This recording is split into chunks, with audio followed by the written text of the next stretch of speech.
So in today's side adventure, entitled Limpy, The Further Adventures of Xylund and Gayle, Xylund and Gayle begin galloping away on their reclaimed horse and have a fairly smooth, if drug-filled, ride towards Loreholt and all of the adventure that it holds.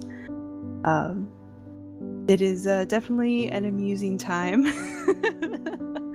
filled with even more drug use and the consequences thereof, some unfortunate waylays and even more unfortunate die rolls. But eventually, Xylund gets a little closer to his goal, and we hope you enjoy.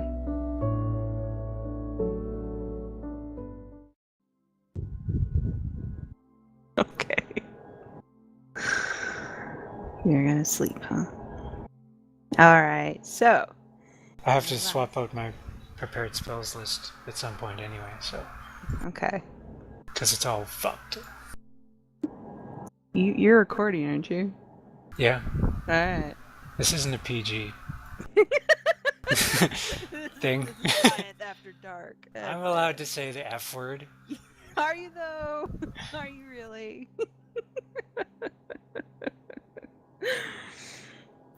Language. I thought Canadians were nice. I can always edit it out anyway.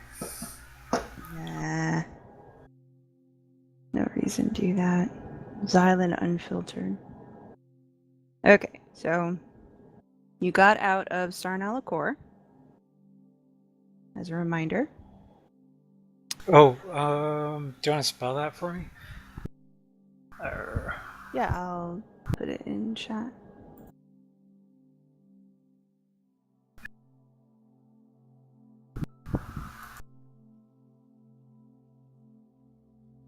Sarnalacor. You made out of Sarnalacor after pledging yourself to the Bloodwell Guard, getting some trinkets and stuff, getting some drugs and stuff.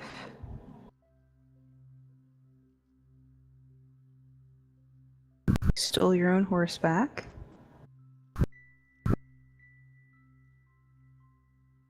Yep. Yep.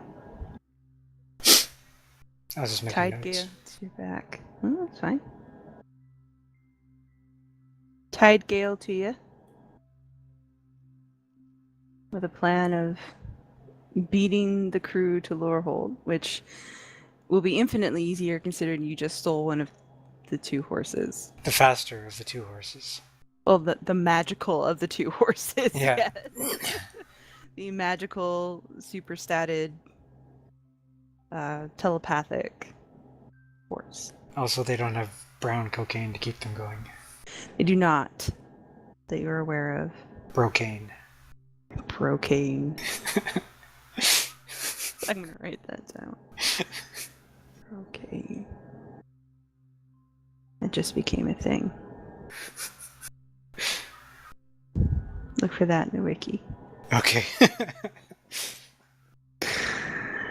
I mean, you can bet that if Gayle survives long enough to become a scholar of any kind, all of this stuff is going to be in some glossary somewhere. As, you know, brocane is coined by Sir Xylund Shrillsteel of the Bloodwell Guard. Yeah, I'm not going to take any brocane until I start to fall asleep. Which, considering you actually have not slept yet? I slept. Oh, wait. I slept one night. A little bit. Yeah. After I talked to Badger the first time. Yeah, you hauled the mattress down there, but... No. I mean, the first night we were down there. I slept a bit that night. Did you? Yeah. I believe you said that you closed your eyes and leaned your head back against the wall. Well, the implication being he sleeps.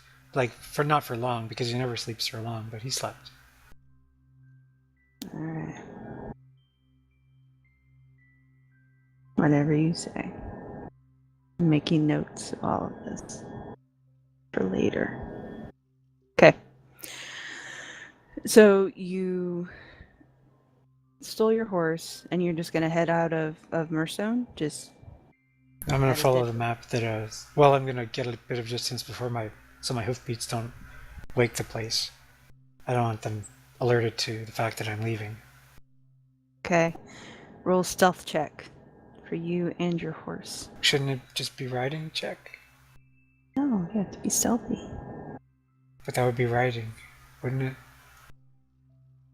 I don't have riding skill anyway, I have vehicles. Exactly. I don't know why you're fighting me. Roll a stealth check. Mm-hmm. I'll roll for your horse since I'm sure you don't have horse stats. Since he is special, well, he rolled a 13. So, thankfully, your horse is stealthier than you are. Okay. Not that the crew is paying attention. No. The rest of the party is having baths and meals and a bed for the night. Defecating in some poor man's main hall. Was it in the main hall? There's only so many places to go inside the corrupted conjurers, because there's just like the great hall section, the great room section, and then there's a small bath downstairs, and then upstairs it's all one open lodging. So I don't believe Kern went upstairs. It would have to be somewhere downstairs. That's why gentle repose was required. What a classy guy. Very, yeah. Class act all the way. Annaline is quite proud shit. of him right now. What? I just dropped a nail into my... A nail? There it is, a nail. Because I had to nail... This probably shouldn't be on the recording. I had to nail a sheet across my window. You told me you had to do that, yes. But apparently I forgot a nail here, as I've been playing with, and now I just dropped it. But I found it again. Thank So, goodness. now the game can continue. This is why our games take 4 hours. I already know that. Yeah. We stick around too much. It's the brocane talking. It is. It's totally the brocane talking. All right. So you slip out of town with Brisket, and he can regale you with tales of his time spent away from you. And it is from him that you learn how long you've actually been gone. You've been gone nearly a week, according to Snowflux. Oh, wow. By his reckoning, yeah. Did they take care of him? Like, did Yes. Colin take care of him and everything? And Yeah, well, yeah, after the first night, Colin gave both him and the other horse to Marin Eckel. Oh, yeah, that's right. Along with your wagon. So, yeah, he's been well taken care of the whole time. He's been groomed and fed and in sort of a makeshift, like, lean-to style stable, but out of the rain, out of the elements, exercise, that whole thing. Meh. How much would that be worth, do you think? Like, does Xylund figure, like, coin-wise? Stabling a horse, even, like, crude stables. Even crude stables. For a week. For a week? At a rule stable, it'll be at least a silver piece. Okay, I will tell everybody to wait by the horse. I'll pull it off the road a ways into a bush so it's hidden, tied to a tree. Okay. Against my better judgment, I'll take off my armor. Oh. And say, Gayle, don't let anyone touch that. What are you doing? If that armor's gone and you're still alive, I'ma thump you. Where are you going? I have to pay the farmer for taking care of Snowfumps. What farmer? Not the farmer, the priest. Whatever, the commoner. Okay. I'll be right back. Oh, okay. You leave your teenage charge alone on the side of the road with a magical horse. Squat in the bush so no one can see you. I can squat in the bush. I will sit in the bush. All right, you do that. He sits in a bush. All you hear is a huge as you walk down the road. So you make your way back to town Yeah. Do you remember where the stables are, or where Marin Eccles is located? Well, where were this? I know where I got snowflakes from. You got snowflakes from the bar, Oh, really? from the inn, yeah. Did I ever Because meet Marineko? yes, you've met Marin Eccles, but not at his church. You met Marin Eccles the first time you guys were in Murstone. He was the sort of the spokesperson for the village. He was the one who welcomed all the adventurers who had come to compete for the bounty on the wild dogs that were terrorizing the area. So you've met him and you know who he is, but you've never actually been to the church. When the crew split up for book reports, it was Team Smart and Beautiful that went to the church, and you guys stayed around the pub. Thankfully, your horse is super smart, and there's only a dozen or so buildings in this whole area, so it's not difficult to find. One of them must look like a church. Kinda. It looks more like a one-story house that's sort of been, gutted a little bit. But yeah, I mean, there aren't really any other stables here either, so. All right, so I'll go up to identify to that place, and I will. There's no one around, is there? No, the streets are pretty deserted at night. Most everyone is in their homes, and there's no, other than the pub, there's no real like city center or gathering place. So yeah, you don't see anybody on the road. How well oiled does this door look to this church if I opened it? The whole building looks sort of ramshackle. Like, it's not in bad repair, but it's clearly not brand new construction. Are you trying to break into a church? No. I will take out the piece of charcoal that I used to use to draw my X on my face when I still did that. Okay. And I'll is there like a doorstep that I could draw on or something like that? Oh yeah, everything around the door itself and everything around it is wood. Okay, I'll just draw an X in charcoal and on the doorstep and place a silver piece in the middle of it. Okay. And hope for the best. Okay.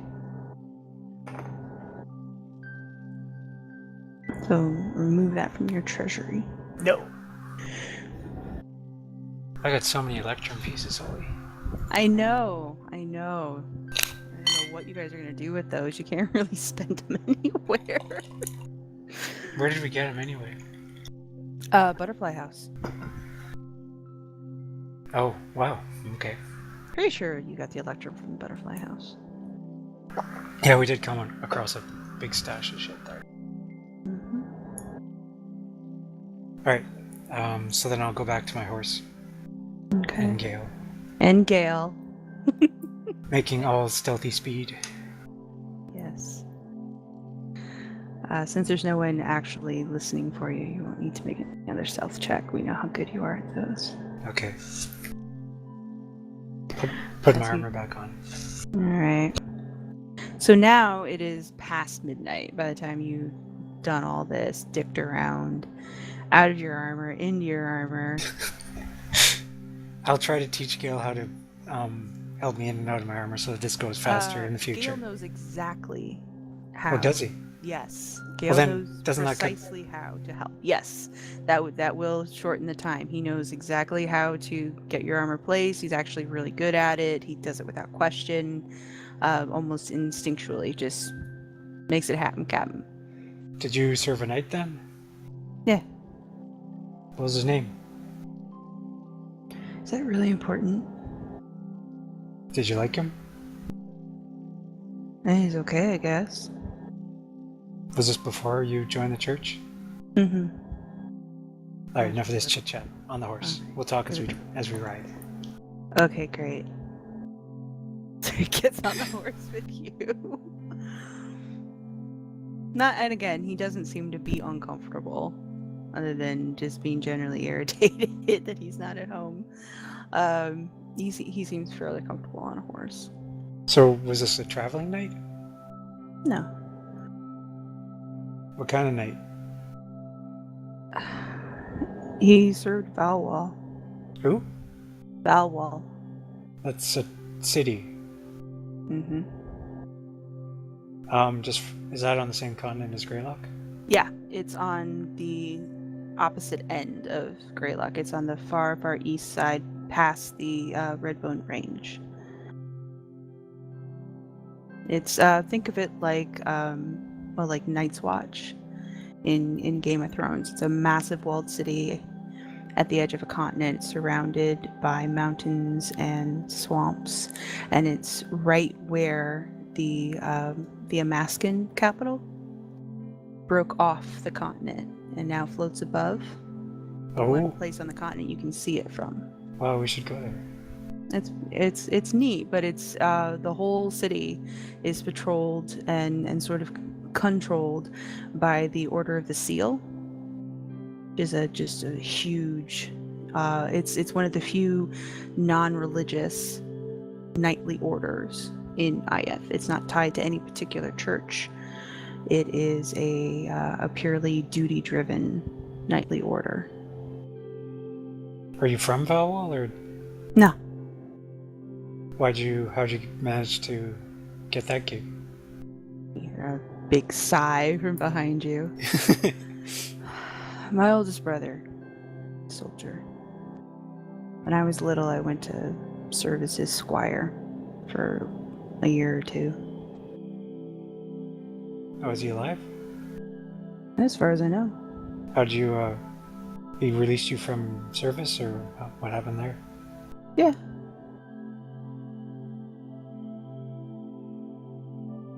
Got too old. I was never going to be a knight. Waste of time. There were other boys there who wanted it more than I did.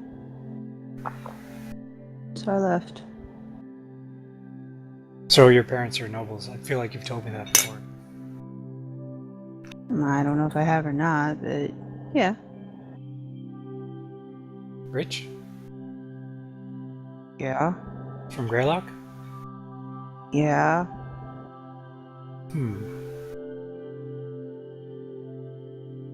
So, how many kids did they have? Me and my brothers. So how'd you get did you join the church by choice, or? Yeah. It was the best option. What were the other options? Be disowned. Okay. So they didn't have enough inheritance to split up amongst you guys, or was that how that worked? Pretty much. I had no talent for politics. I'm not a fighter. I'm not an entertainer. I'm of no use to anybody, so I joined the church. Well, that's not true. You're of significant use to me, Gayle. Because I know how to put your armor on? Well, I just discovered that. That definitely adds to your value.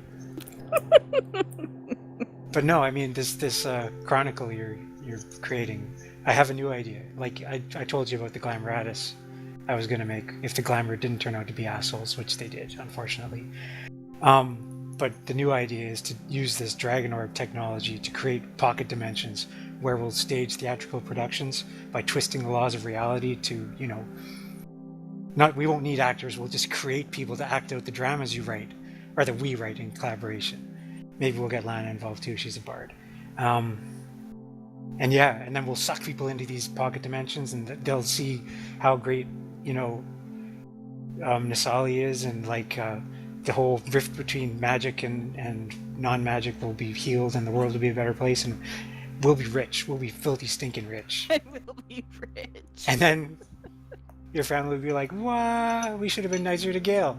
It'll be awesome. You'll see. Okay. How are you going to make a pocket dimension? Well, that's why we're going to Lorehold. I don't know yet how. I'm pretty sure there aren't any pocket dimensions in Lorehold. No, but that's what the Dragon Orb might be. I should maybe not get ahead of myself. That's what I'm hoping it is. And you think it's in Loreholt? No, but if she has any notes about how it works and what went into its creation, they might be in Loreholt. Mm. Like you heard, weren't you there when someone said she had a house there, maybe? Yeah, Davin mentioned she had a house there.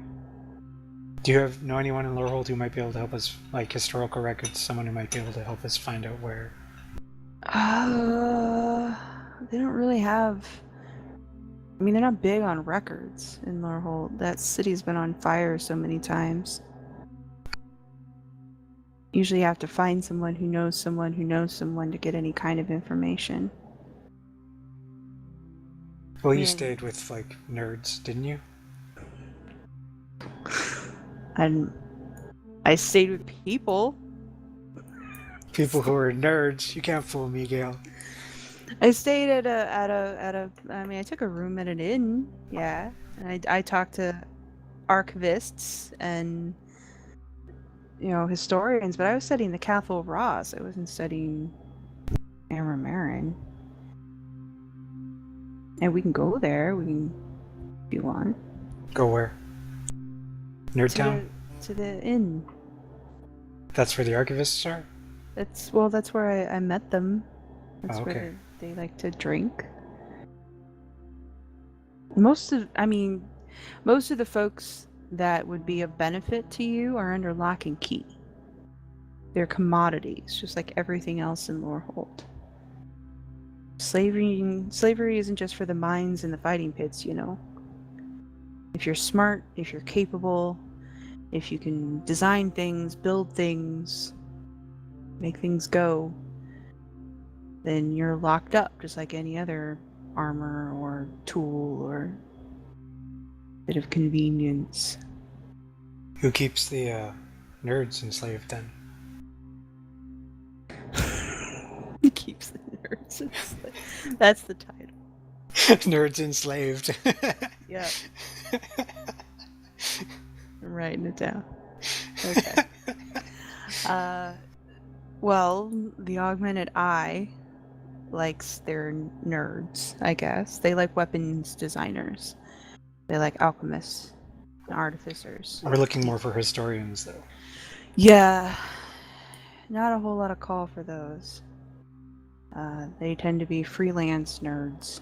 Well, that's good for us then, because I'd rather have as few dealings with, although I might need to contact the Augmented Eye anyway. Why would you want to do that? Because I want to make contact with the Marked. Have you heard of them? Did you hear of them when you were in Loreholt? Marked? Yeah. No. They live in the sewers, and I need some kind of breathing apparatus to filter out the smells and contagions before I venture down there again. And the Augmented Eye might be able to help with that. Why don't you just soak a rag in kerosene? I need something a bit more robust than that, I think. More robust than kerosene? Well, alright, is kerosene pretty good? It'll block the smell. You mean you might... Well, a normal person would pass out. I think you'll be fine. Well, maybe we'll do that if we can't work something out with the Augmented. No, I'm not dousing a rag in kerosene and putting it over my face. Well, what are you gonna do? Well, if you want me to go into the sewer, I guess I'll just go into the sewer. It's suicide, but... How's it suicide? Clan Drekcast is in the sewers. Are they? Well, I mean, they were last time, but they were looking for us. They use it to travel through the city. Oh, gross. I don't think they care. You've seen them. They're not real attached to cleanliness. Maybe we'll have to find another way to contact the Mark then. Well, you made it there once before. Yeah. How'd you get there before? I forget. I think someone was leading us. Every day is a haze for Xylund.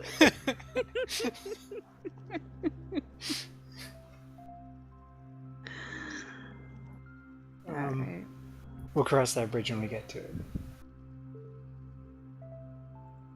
Speaking of bridges, how are we going to get inside? We're gonna go through the mines. Okay. Is there something you'd like to say, Gayle? No.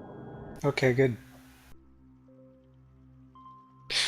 How are we going to get through the mines? We're gonna pose as the augmented eye. How are we going to do that? Well, I have a grapple gun. I have these goggles. I have a pin. Oh yeah. Oh, yeah. I like how that just slipped your mind for a second. Well, don't they make special dispensation for humans? I mean, they have some humans, yeah, but most of them are dwarves or gnomes. Well, we'll be, okay, I don't know.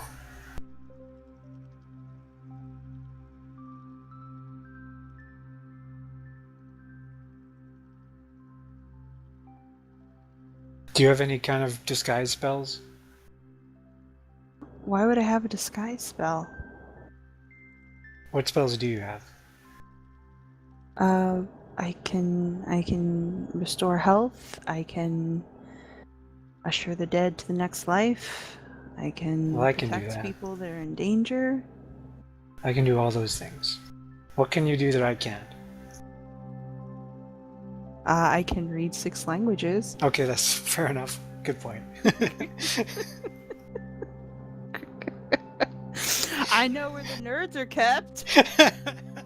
I'm not saying you're useless. You have many uses. I was just... It seems like I'm always asking you what you can do spell-wise. It just seemed like it would be quicker if I just knew what you could do that I can't. I didn't mean to imply that you're not a valued member of the team. I'm pretty sure you did imply he's not a valued member of the team. Let me see what he can do that you can't. There you are, Gayle. Guidance, light, spare the dying, command, identify, bless, healing words, cure wounds, shield of faith. All things Divinity. I can do. Yeah. Technically all things you can do. But he can read 6 languages. Right. Again, not There's that. diminishing his contributions here. Just His knowledge of religion, arcana, history, and medicine. well, what sort of demi-human or non-human races would be more common in the augmented eye that are however tall I am, 5'7". I could be a very tall dwarf, couldn't I? 5'7". That's At not very tall. 5'7", that's a pretty tall dwarf. And you're not a big guy. So you couldn't really go as like a real stocky or anything. I have 16 strength. Yeah. I assume most of that just comes from rage and alcohol, though. Could be.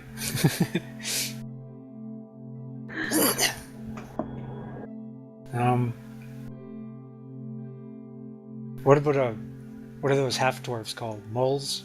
I could be one of those. What? Do they not have those in Iyith? MUL? Oh, the mules? Yeah.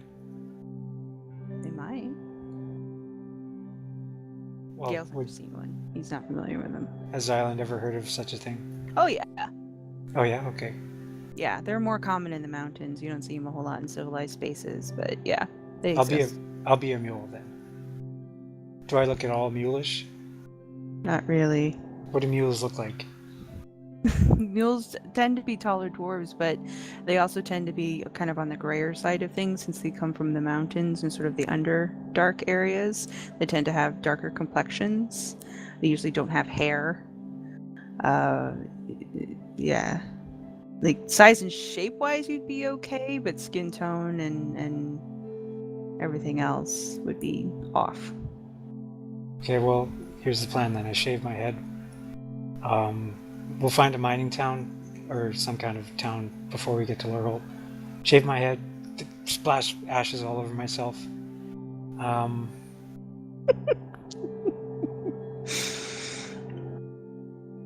Okay. And hope that passes. Get a cloak. We'll need a cloak too. What's a good mule name? You don't even know what a mule is. What am I asking you for?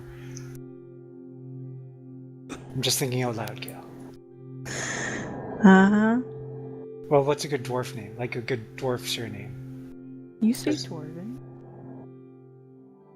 I do. Okay, so...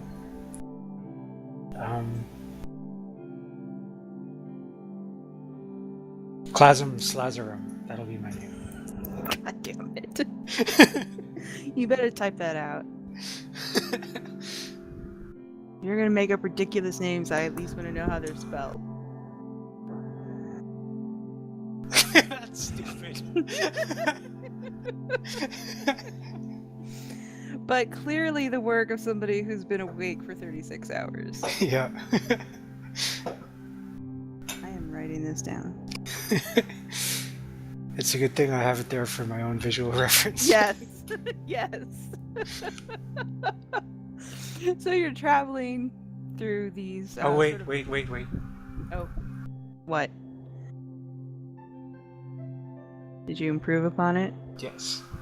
Oh, Lord. Oh, my gosh.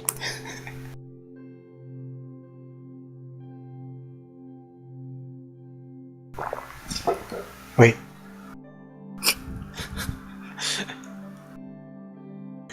I'm just... You're so... Perfect. God damn you.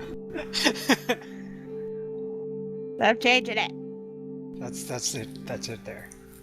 I'm gonna have one whole page. It's just me writing and crossing out this name over and over again. Like Jack Torrance in The Shining. Okay. Alright, Clasm. So you We continue need to come up with a backstory with Clasm Slazarum. Okay. As you're writing and discussing your backstory options, and Gayle is humming, and you can kind of hear him nod off behind you, the sun does start to come up. You've been traveling for a few hours now, just sort of chatting. Your horse moving at a pretty fair clip. Yeah, I'm trying to definitely hurry here. Yeah. I want to get put as much distance between myself and the others as I can. Mm-hmm. Get as much of a head start as possible. Okay. But now you are starting to get a little tired too. Brocane time. Is it brocane time? Yeah. Okay. I mean, if it gets to the point where I feel like I'm in danger of nodding off, I'll try to push myself as long as possible without. Okay. Make a Constitution check.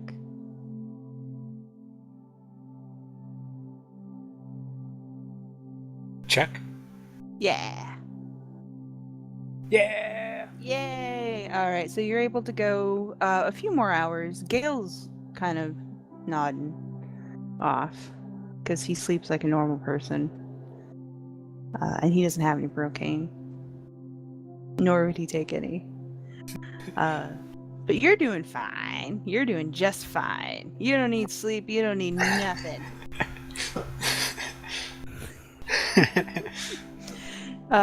Second question.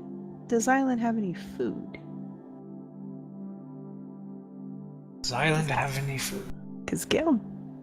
What few rations Gayle has, he either lost when you guys were in the butterfly house, or he has eaten. Oh, I got 10 days of rations from somewhere. I think you bought those at Dinginsitch as well. When you Yeah, I bought think them. so. Yeah, because I remember I used to rely on Corin, but then Corin died, so I had to buy rations. Ripcorn. How many days on the road between the Dinginsitch and here would I have had to be eating these rations? Oh, it didn't take you guys... Well, remember you went from the Dinginsitch to Whitfeld. Oh, right. Okay. And then you ate... You guys basically ate in Whitfeld for a day or two before heading to Murstone. So you did have a break. You weren't... I think you had at most a day on the road between Dinginsitch and Whitfeld. So should I go down to 9? Yeah, knock it down to 9 for now. And we'll just assume that You did pick up a little bit in Whitfeld, but there wouldn't have been a whole lot to choose from there. Potatoes. Yeah, potatoes, potato ale, potato bread, potato chips. Potato pancakes. Potato pancakes. Potato pancakes sound good. Yeah, I haven't had potato pancakes in forever. I'll make you potato pancakes. Yay. They're good. Yeah, I know. Make potato pancakes. I don't have any potatoes. Go to grocery. So, now that we've established that you have rations, schmutz on my mug, you're able to travel until easily mid-morning before you even notice that the sun is up fully. So deeply involved are you with this backstory for your master performance. Do you want to stop or do you want to keep going? Well, I should probably nail down this backstory. Okay. So, what is my experience with... I have met mules, or I've just heard of them? A little bit of both. You've heard about them through your travels. They are often used as mercenary fighters, especially in mountainous areas. You've only encountered a few, like enough to be able to identify one physically, but not enough that you have a real good sense of their culture or anything. So you would know them mostly as combatants, like how to fight them, how to identify them, that sort of thing. Less how they live. Are they generally accepted by dwarves or not so much? It would depend on the dwarves. Like surface dwarves don't like mules. They think mules are sort of an aberration. Dwarves that are still under mountain don't have a problem with mules, interact with them freely, are generally the first ones to hire them, that sort of thing, as both labor and protection.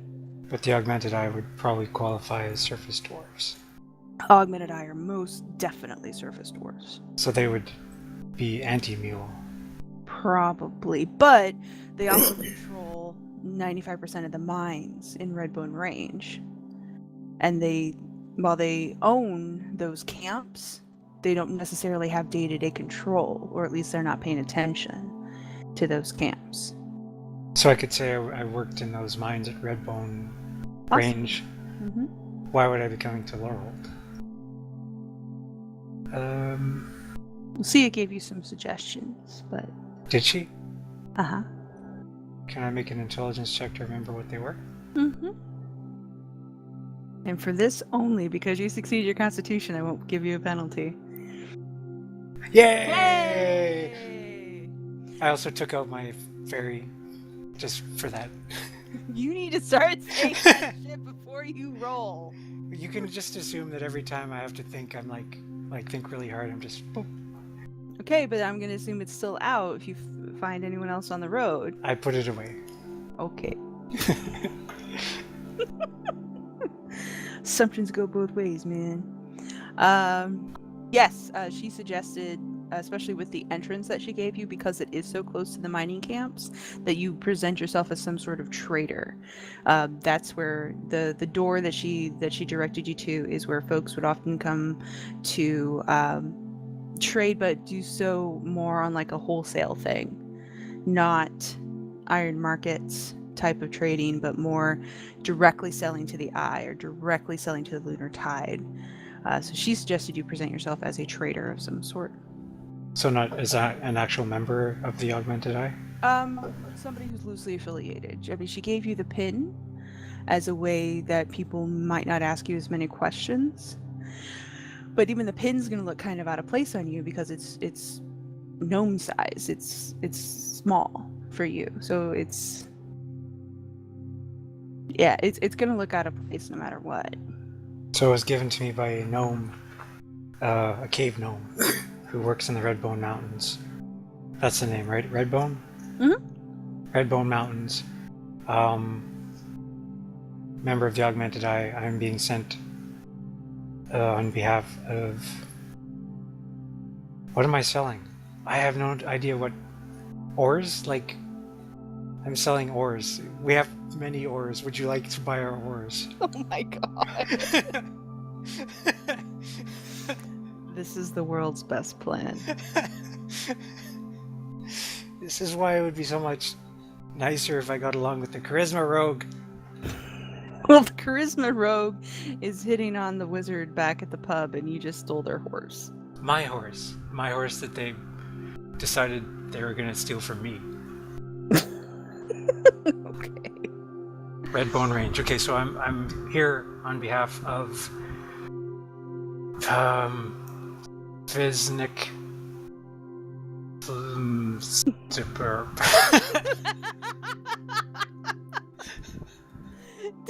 I'm okay, I'm writing this down. I expect you to remember this without scrolling back through chat. Flumberferp. The greatest trial of all time, remembering your own bullshit. Viznik Flumberferp. Viznik Flumberferp. Good Lord. Alright. Who is a member of who is sort of a whatchamacallit, an affiliate of the Augmented Eye, gave me this pin as an introduction and has some kind of business proposition to discuss, which I am not privy to because it's encoded. Gayle, wake up! What? I was asleep. What? When we stop before we get to Lorehold, I need you to write me a scroll of indecipherable code. What? I'm not a code writer. I know that, but you're smart. You can fake it. The whole point is it doesn't have to make sense. In fact, if it makes sense, we're boned. So, just make up some weird symbols. Use your linguistic abilities to mix a bunch of languages together, a bunch of, different letters. Like in common? No. I mean, it's a code. It just has to be gibberish. That's all that matters. Well, if it just has to be gibberish, then why do I have to do it? Because it'll look better if you do it, because you're a scribe. Okay. Oh, okay. He just sort of shakes his head like if this is not a discussion, he's gonna win. Okay. What time is it? Who's in charge of the Augmented Eye anyway? Gnomes and dwarves. No, I mean names. Like, do you know the names? I know the names, yes. Do you know the names? I'm asking Gayle. Oh. Yeah, Gayle knows the names. What are they? Let me make sure I'm getting it right. I believe it's Diamond Eye and Jade Braids are the ones that are in charge. Diamond Eye and Jade Braids? Yeah, let me make sure I'm giving you the right information, though. Are they on the wiki? Of course they are. I don't know if they're still visible, though. I went through and muted some people that you guys weren't interacting with. Shmur. Yeah, there they are. Are you on the wiki? Yeah. Okay, I'll make them visible. They don't have descriptions yet, but you can at least see the eyes in the pictures.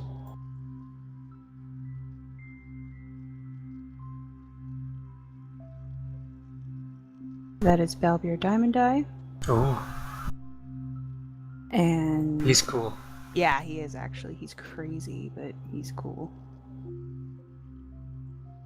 And then his second in command.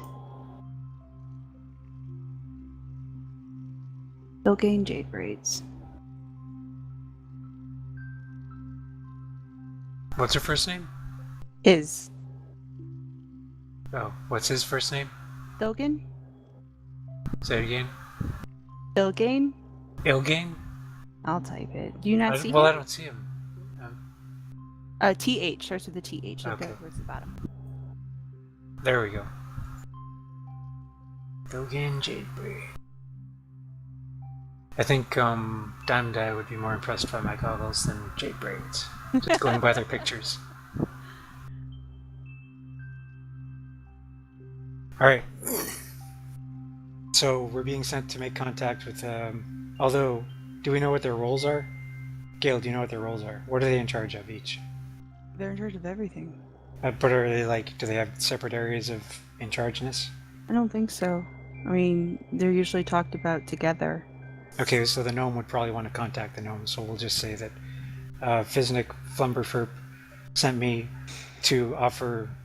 Apparently, he found something in the mines or something, and I have this coded message for what's his nuts, Diamond Eye.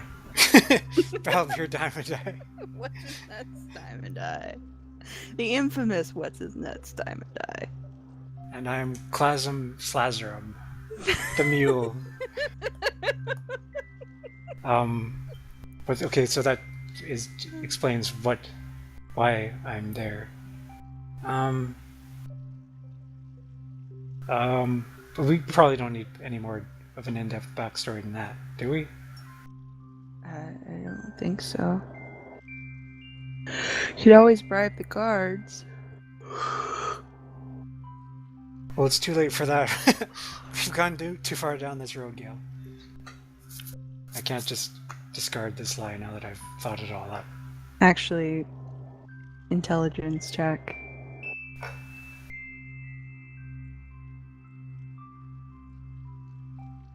Hey! Sia warned you specifically not to bribe the guards. Oh, did she? Okay. Yeah.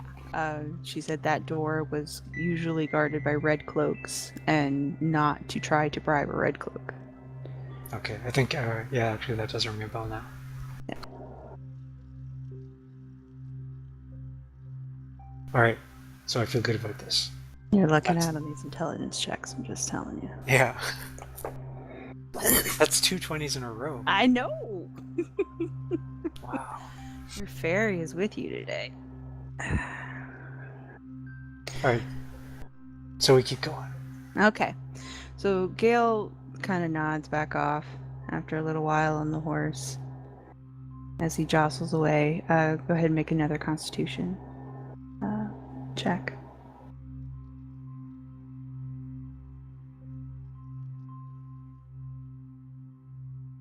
Yeah, you're starting to get a little worn out yourself, having a hard time keeping focus. Again, your horse does pretty much understand what you want it to do and where you want it to go, but is basically just traveling in a straight line. He can't read a map and doesn't know exactly where you're going, so he'll keep trucking forward if you fall asleep. Oh no, I want to stay awake. I don't my horse is smart, but this is too important to fall asleep at the wheel. Okay. So I haven't taken any brocane yet? You have not at this point. No, your first constitution check, you felt fine. This one, you're now creeping up towards noon. It's starting to wear on you a little bit. You're starting to get a little sleepy, a little hungry, a little tired.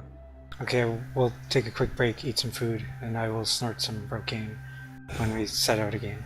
Alright. It's gonna be so bad when this wears off. So Gayle will eat some rations with you. He's still kind of hazy. Are you sure we can't camp proper and stuff? Nope. Are you looking up exhaustion to remember what it does? I'm looking up how much rest I need to get rid of it. I think you have to do a long rest, don't you? Or no, it might just be a short rest. I don't remember. Finishing a long rest reduces a creature's exhaustion level by 1. So yeah, it's a problem. Well, at least I won't be falling asleep if I rest. I guess. You could always not use the brocane.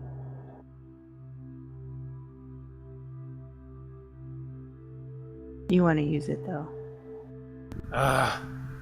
I don't sleep much anyway. I don't need really that much sleep to keep going.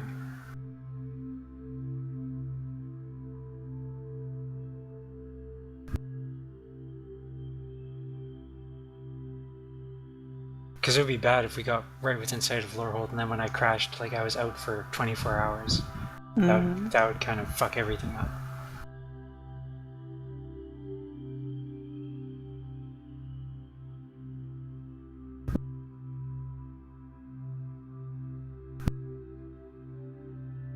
Okay, we'll do a cat nap. We'll take a 4-hour break. Okay. My horse probably needs a little bit of rest too. A little, not as much as a standard horse would, since your horse isn't technically real. But I'm sure he would appreciate it. And since he doesn't actually sleep, he can stand watch for you if you like. Can he wake me up? Mm-hmm. Alright. So 4 hours snow fun. Can you tell time snow fungus? He can't really tell time, but he knows when the sun sets. Are we 4 hours from sunset? Well, you're just after noon is when you stop. So by the time you stop, eat, decide this is what you want to do, then yeah, 4 or 5 hours would definitely be close to sunset. Would that qualify as a long rest? No. Because it's not 8 hours. Be a short rest. Oh, are you gonna rules lawyer me? No, I'm not. Really? Because it looks like you grabbed a rule book, which is usually the first step to rules lawyering me. I wasn't, but now I am. I actually really wasn't, but now I am, since you say it. Since you believe the worst of me, I'm going to... Really? No, you're right. At least 8 hours long. During which a character sleeps for at least 6 hours. What was I gonna look up though? Oh yeah.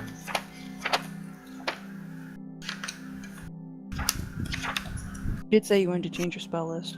Yeah, that was what I'm looking at. Finish a long rest. Bugger. Alright, so 4 hours, then we're off again. Okay. So you snooze, Gayle snoozes, your horse waits until the sun just starts to set to wake you up. You get about 4 hours rest. Okay. Get up. You gotta re-don your armor, so I'm assuming you didn't sleep in it. No, can't I sleep in my armor? You could if you were sitting up, like if you were propped up, you could probably sleep in it. It wouldn't be super comfortable, but not much anything Xylund does is super comfortable. Yeah. I'll just sleep some frog smoke, or smoke some frog smoke to take the edge off discomfort. Okay. Make a wisdom save.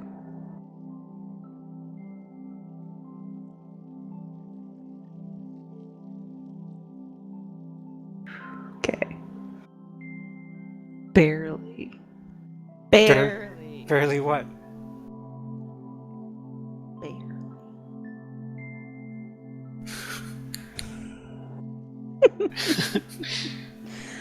So, back on your horse. Gayle's had a little nap, he's had a little food, feeling a little bit better about life. Not so sure about traveling after dark, but It'll be fine. and off you go again. Now, the route that Sia has sort of plotted out for you is actually pretty empty. You can definitely tell you're a little further north than you're used to traveling, especially as the night wears on. It is a little colder here than it was, say, around Whitfeld. The night air definitely has more of a bite to it than you're used to, and the mountains certainly seem closer.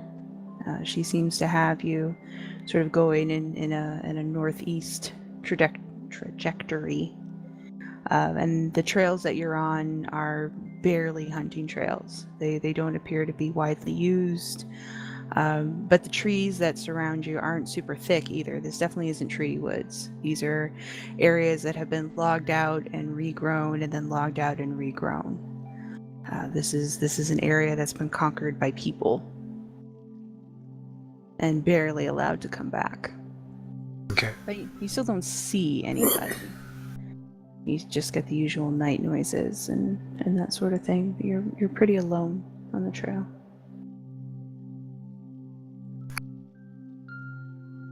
You travel through the night. Go ahead and make a Constitution save. Or check, excuse me.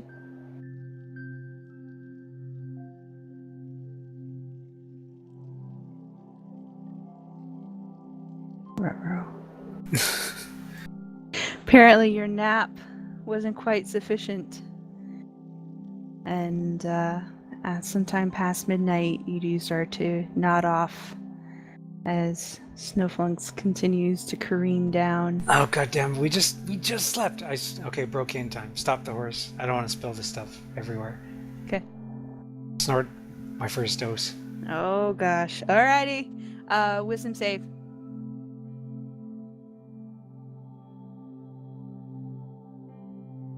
What? Those intelligence checks squandered my luck. Alright. Okay.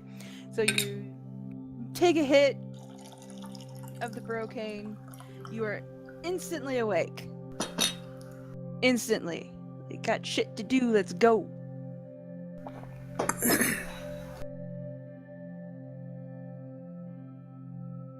Okay. So yeah, you're up now. Totally up. How far do I think I am from Laurel? You can't see it. So you still got a ways to travel. Like Okay. You don't see it on the horizon or anything, so you still got a ways to go. Okay. Back on the horse. Back on the horse. Ready to go. Never been so ready in my life. And off you go. I imagine at this point, even though I don't need to flesh out Klazam/Ram's backstory, I'm still just spinning details constantly and like out loud. Yeah.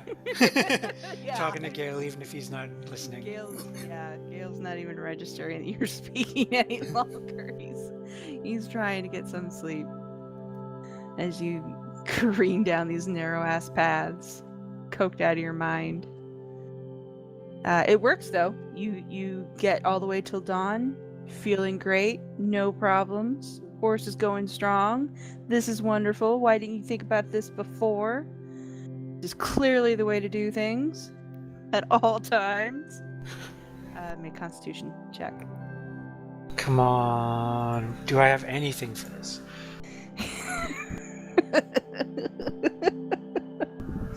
You don't have a Constitution fairy. Why not? I found one.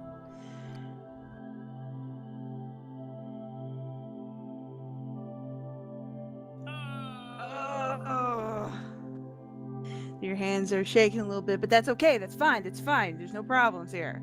There's no problems here. Everything is good. Everything's good. It's just you just gotta get used to it is all. You just gotta steady. Steady. Sorry, can I retroactively spend a couple of hit dice? Because I just noticed I'm down from, I think, shitting in the bush. Yes. Yes. Feel free to spend hit dice. I forgot you got damn shitting in the bush. I don't know how I could forget it, but Yay! huzzah! So I'm back up to 64. Yay! Okay. Alright. So yeah. Dawn's risen. You're still flying down these hills. Your horse seems to be pretty sure-footed, no problems, everything's fine. Your hands are shaking a little bit, but that's okay. That's no problem. I tell my hands to buck up, Buttercup. We got a long road ahead. Gayle is now awake. Gently suggest maybe maybe it's time to stop for food? Maybe? Not yet, not yet. Alright. You keep traveling. Sun moves its way across. Go ahead and make another constitution check.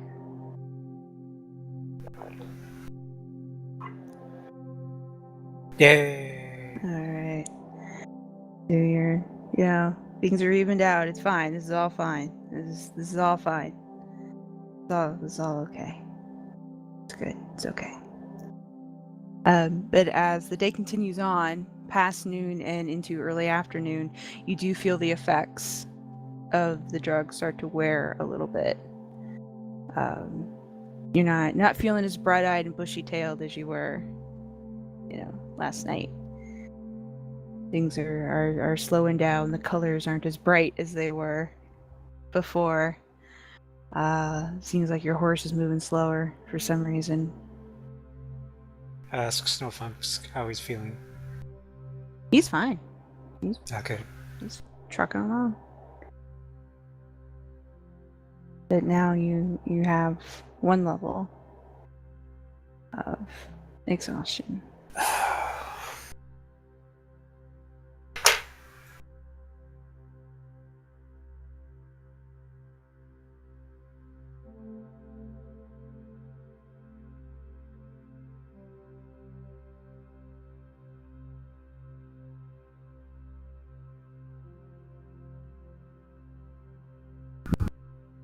All right. All right.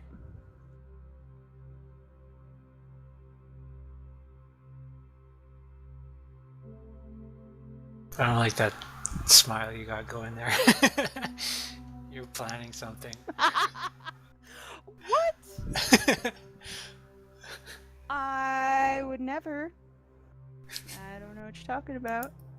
Just don't worry about it. It's fine. Don't worry about nothing. All right. So again, past noon, now you're into early afternoon. The effects of the drug have very noticeably worn away, and you are feeling pretty lethargic. What time of day is it? It's past noon. Well, that's not very long, though. Can't I... I mean, I've only been going for 18 hours? I guess that's pretty long. That's pretty long. Alright. Gayle once again suggests that getting some food and a nap might not be a bad idea. Have we seen any settlements? No. Again, the areas that you're in are pretty desolate. You haven't really seen any evidence of anybody around yet. You're kind of in the middle of nowhere. You don't see fires in the distance or anything like that. Okay, I'll push on until it's about 4 hours to sunset. Okay. Well, you're closing in on that pretty quickly. Okay, well then we'll just stop here and camp, eat. Okay. Get Snowfunks to kick me awake gently. He nuzzles you awake. Okay. Doesn't kick you. I love you, Snowfunks. He loves you too. He's a proud paladin horse. He doesn't love anybody. Doesn't. Well, he likes you, but that's it. I birthed him from my mind. He better like me. He does. And he did a good job, too. He's a very strong horse. So you wake up as you are nuzzled by your horse. Feeling a little bit better. Still pretty wiped out. Go ahead and make a wisdom save. Disadvantage. Disadvantage. That's what I said. Oh, wait. I think I'm remembering something Sia said about not mixing this shit with anything else. Mm-hmm. Okay, no more smoking of the frog smoke. I'll just wait till that passes right out of my system before I do any more brocane. I love that that's coming to you now. Yes, she did warn you. not to mix it with anything else. Don't listen. Nobody listens to me. Alright. So you're definitely groggy, and the world is spinning for you just a little bit. But you're still functional. Definitely still functional. Alright, Back on the horse? onward. Yo. Gayle groans. Gets back on the horse. How much further is it? I don't know. You're the one. Well, we've both been here, I guess, but. I've been to Lorehold, but on the trade road. Well, this is faster. Is it though? Better be. Okay. You take off once again as the sun sets and horsies going a mile a minute. And travel until dark, till full dark. And all stars come out. And you think you can start to kind of see the flickers of light on the horizon, but they're real small. It's tough to tell what they might be.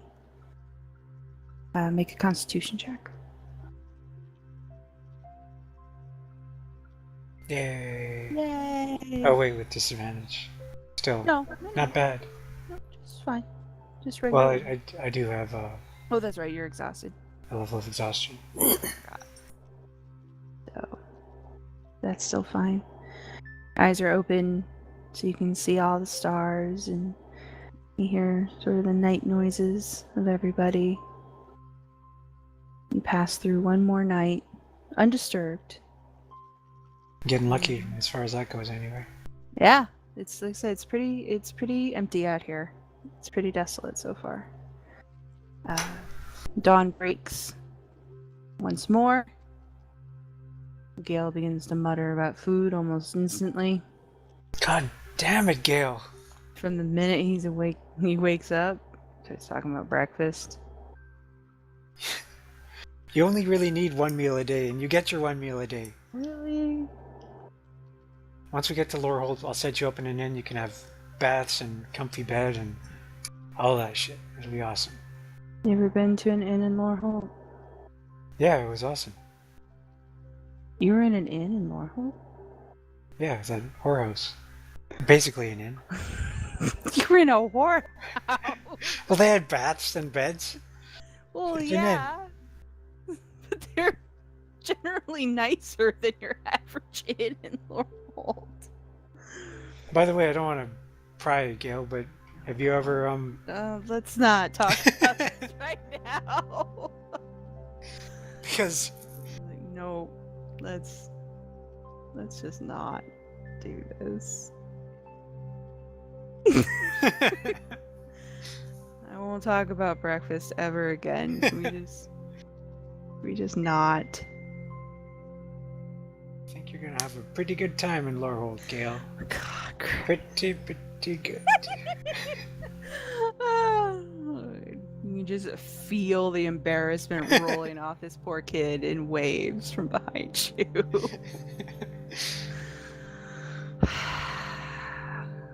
I won't ever ask about breakfast again, I promise. Let's just not do this right now. Sound like my brother.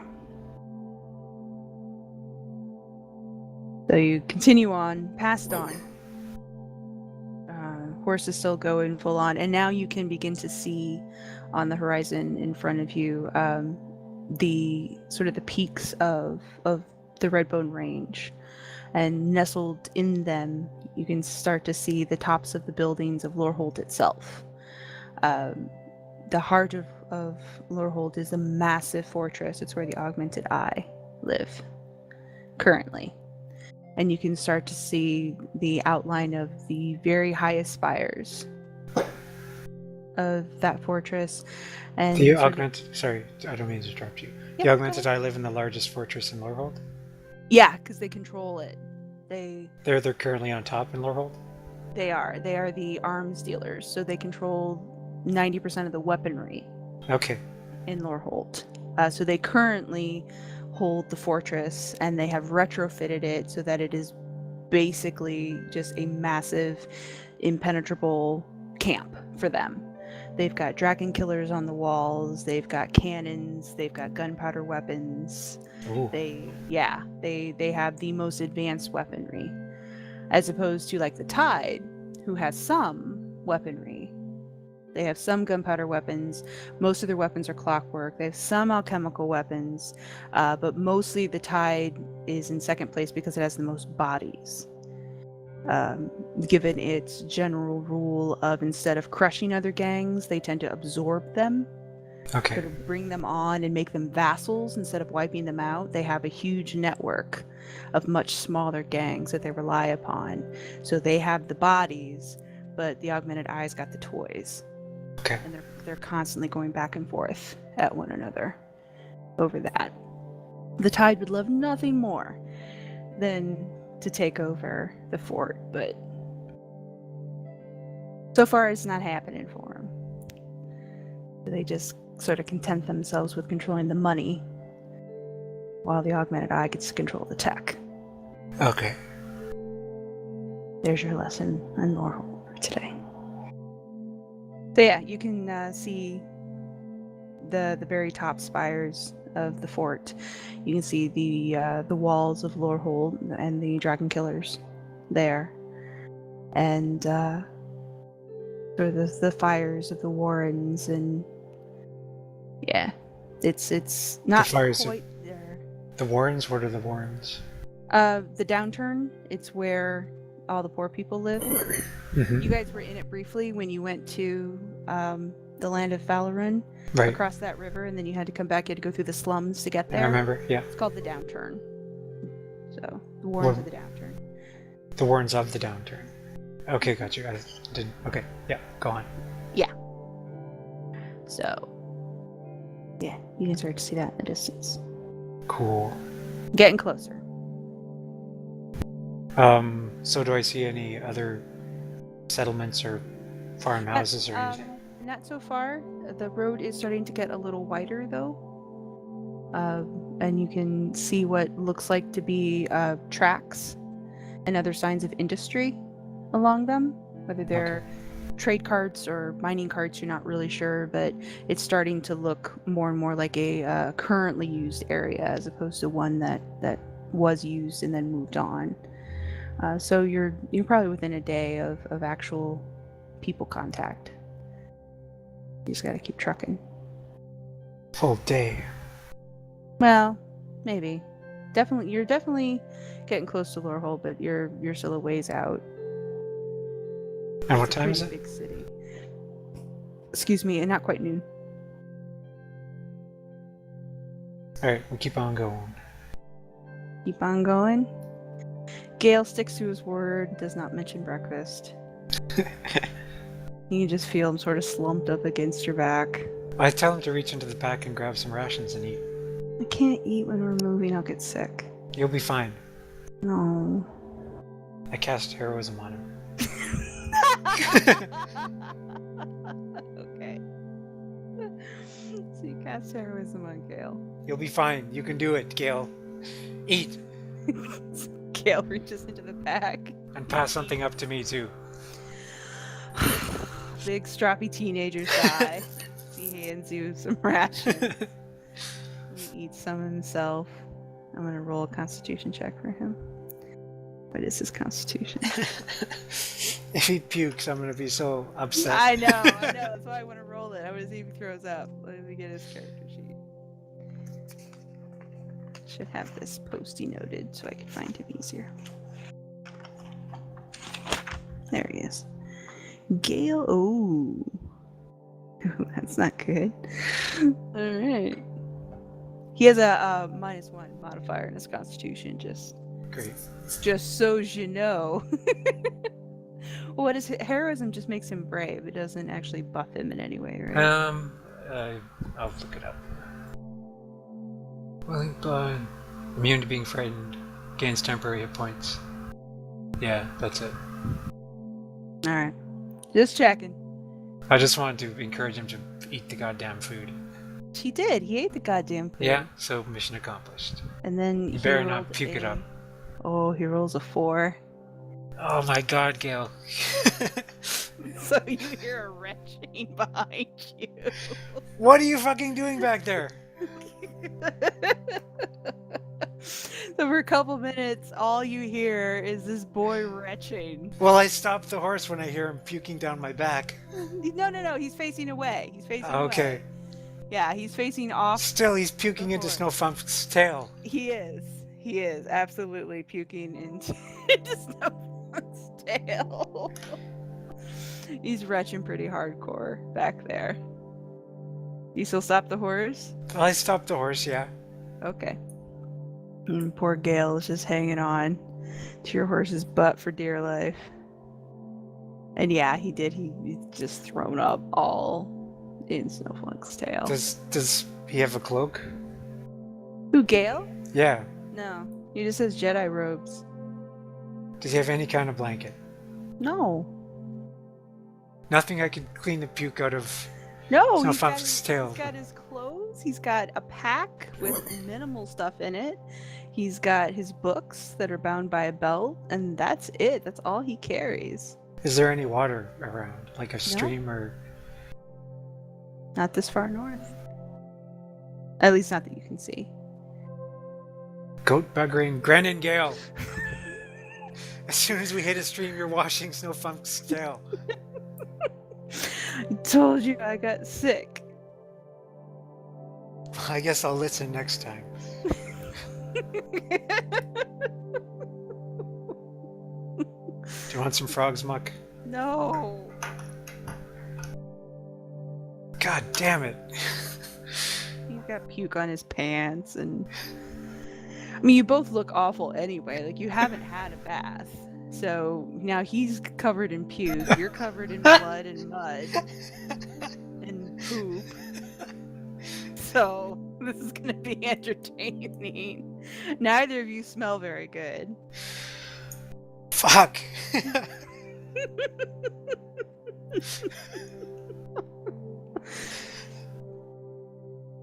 Trying really hard not to be too hard on Gayle.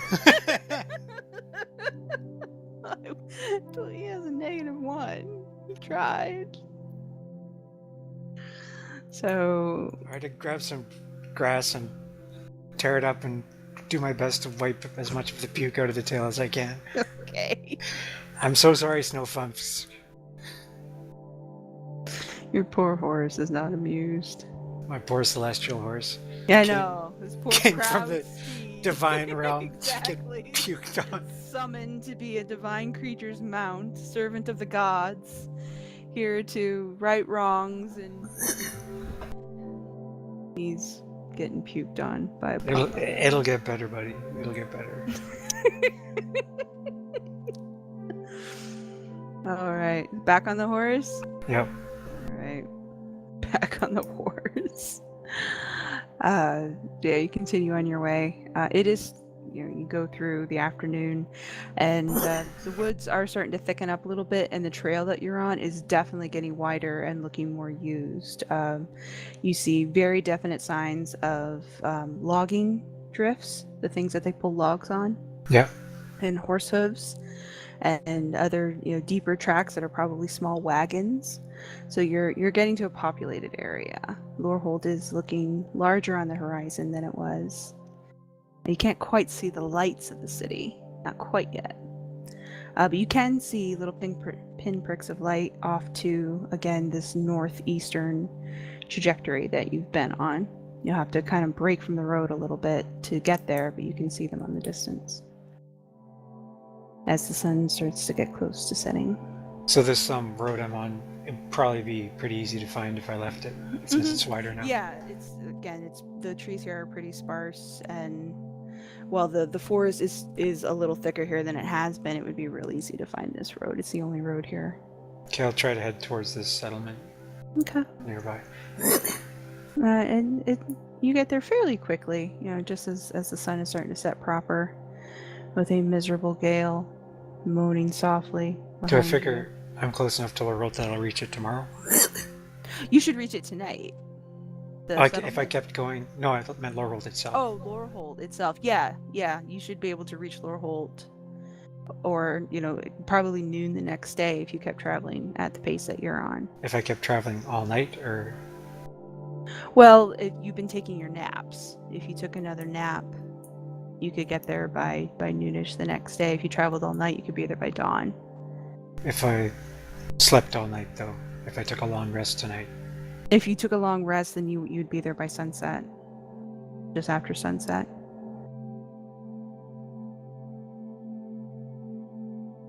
They're not going to let me in after sunset.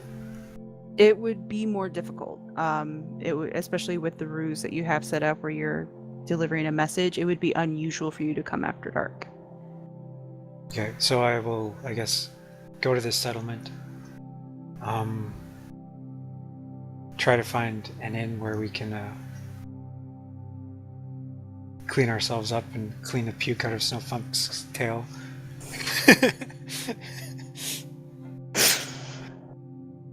All right. So head towards the settlement? Yeah. Okay. So you head towards the settlement. The mountains are very close here. They're still far enough away, you're not in the mountains, but the land is definitely hilly, and the mountains are close enough that they make an impression. The little encampment that you saw in the distance is a very tiny encampment. It's probably a logging encampment more than anything. They have just a handful of buildings, one kind of long and just one story, single story, probably a bunkhouse of some kind. There's a large open central fire. There's a smaller cabin off to one side, and then there's a couple of things that look like they're either outhouses or supply shacks. You're not real sure, but kind of smaller, narrower buildings, all in a little row. It's about 4 of those. But there are plenty of people. There's about a dozen people sort of milling about this centralized fire. Looks like they might be preparing for dinner. And these are fairly rough-looking individuals. They're dirty. Clothes are pretty mussed up. They do have a selection of horses that are tied to the tail end of the long bunkhouse sort of thing. And you can see that there are log sledges. There are massive half-split trees set off to one side. No one really pays you terribly much attention as you get close. Oh, good folk. Oh, good folk. Is there anywhere I could get myself cleaned up and sleep for a few hours? And the assembled men kind of eye you warily a little bit, because again, you are filthy and bloody and smell like vomit now. It's been a long journey with a teenager. Yeah, Who gets poor horse Gayle. sick. This poor, miserable, gray, pallid Gayle. Vomit on his pants. Looking just miserable and embarrassed. So yeah, the men kind of give you the once over and then sort of mutter amongst themselves, and then eventually one of the bigger gents from the pack breaks away and strides up to you. And he's a good sized fella. Like, he's probably close to 7 foot. Very, very broad, very muscular. This is deeply tan. This is somebody who has spent his whole life in doing physical work outside. Big dude. Still mostly human though. Like, you don't think he's got any dragon in him or anything. This guy seems to be pretty human. Do I see any mules here? None that you immediately identified. He's really the only one that would be even close to the right height. Oh yeah. Most of the other guys are more standard-sized humans. There are a few halflings and a few gnomes scattered in the back, but most seem to be pretty normal-sized humans, average-sized humans. So the big guy wanders up and again kind of takes you in and looks at Gayle, just this miserable creature. He's like, we could probably find you a place for you and your boy there for the night. We're not going to be staying all night. Actually, I'd rather just sleep out in the open so that my horse can wake me in a few hours. Really, what I most need is a place to clean up, and if you have a razor, if I could borrow that, that'd be appreciated. Sure. And a cloak, if I could have a cloak.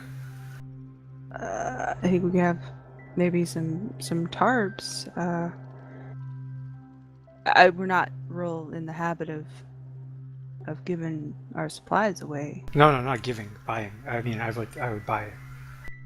I'd even rent your razor. He kind of looks weird. Do a persuasion on that, because that's a weird thing to say. Yay! Oh, look at that! Even with disadvantage. Even with disadvantage, still kicking ass.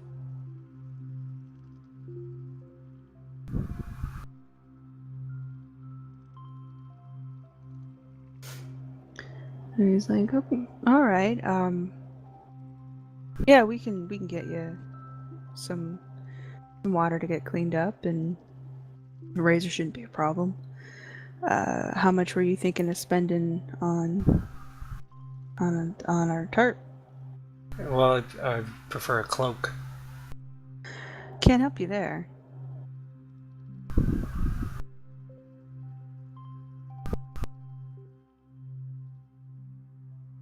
Do people in Iyith wander around dressed in tarps? Like, will that not look a little bit weird?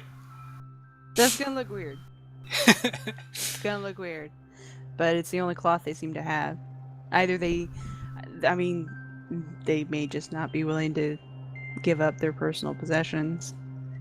And the only cloth they seem to have is canvas tarps that they use to cover the trees. It kind of has to be a cloak. I'd be willing to pay a gold for it.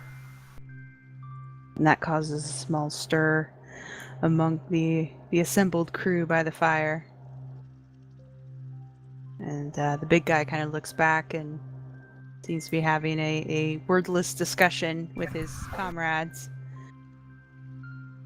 Looks back at you and he's like, you might find a willing volunteer for a gold.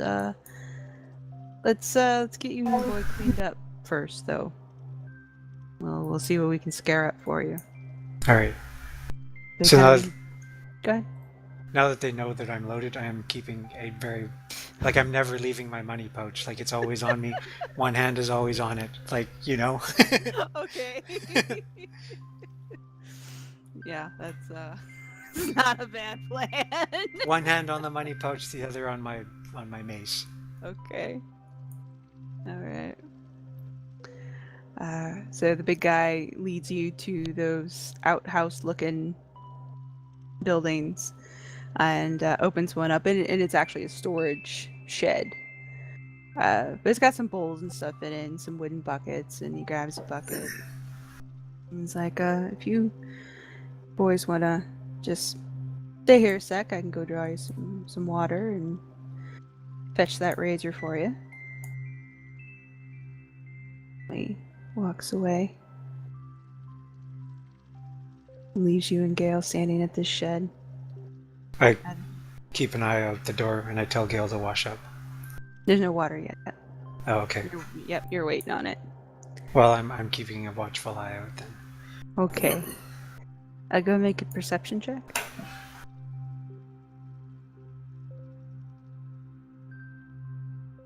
Uh-oh. Uh-oh. There's definitely some murmuring going on around the campfire. Like, it's loud enough that you can hear there's a discussion going on, but you can't quite make out what anybody is saying. Only that there are multiple voices going on. And after a few minutes of that, the big guy comes back with a bucket full of water, and he fills up one of the clay bowls that are stacked up in there, and sits on the bucket, and then takes out a straight razor, flips it open, and gently sets it down on the table where all the bowls are. Take your time. I think we might have a taker on that gold piece when you're done. Just Did I leave snow bumps within range of their campfire? You can leave snowflakes wherever you wish. Well, can I ask him if he overheard what they said? Oh, yeah, totally. Yeah, snowflakes heard what they said. What'd they say? Absolutely.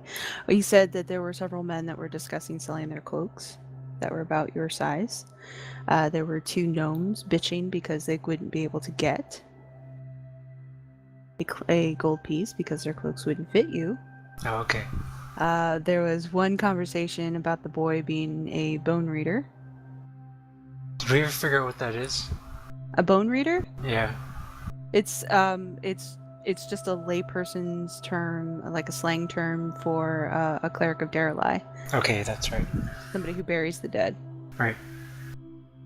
And in some places, those clerics are celebrated, like they're considered necessary, and they're treated very well. And in some places, they're treated with a lot of suspicion and superstition.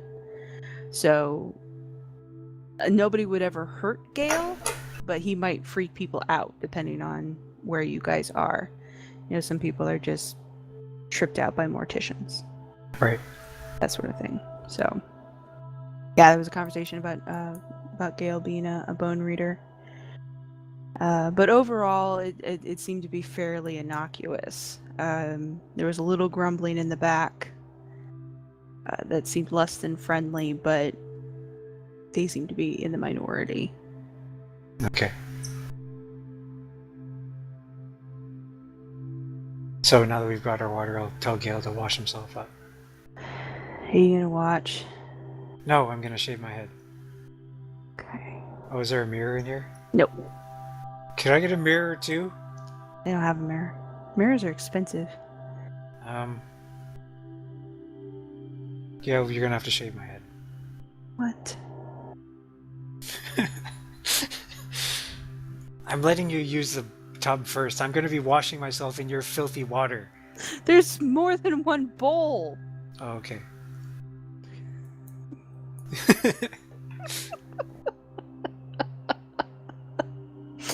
And upon saying that, he huffs in a very queasy sort of fashion.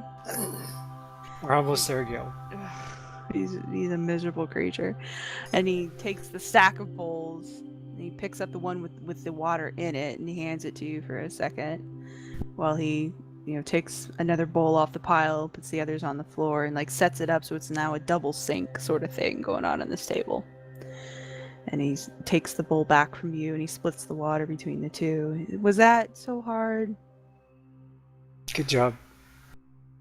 I haven't had a lot of sleep, man. He just looks miserable. He looks like he's still kind of sick.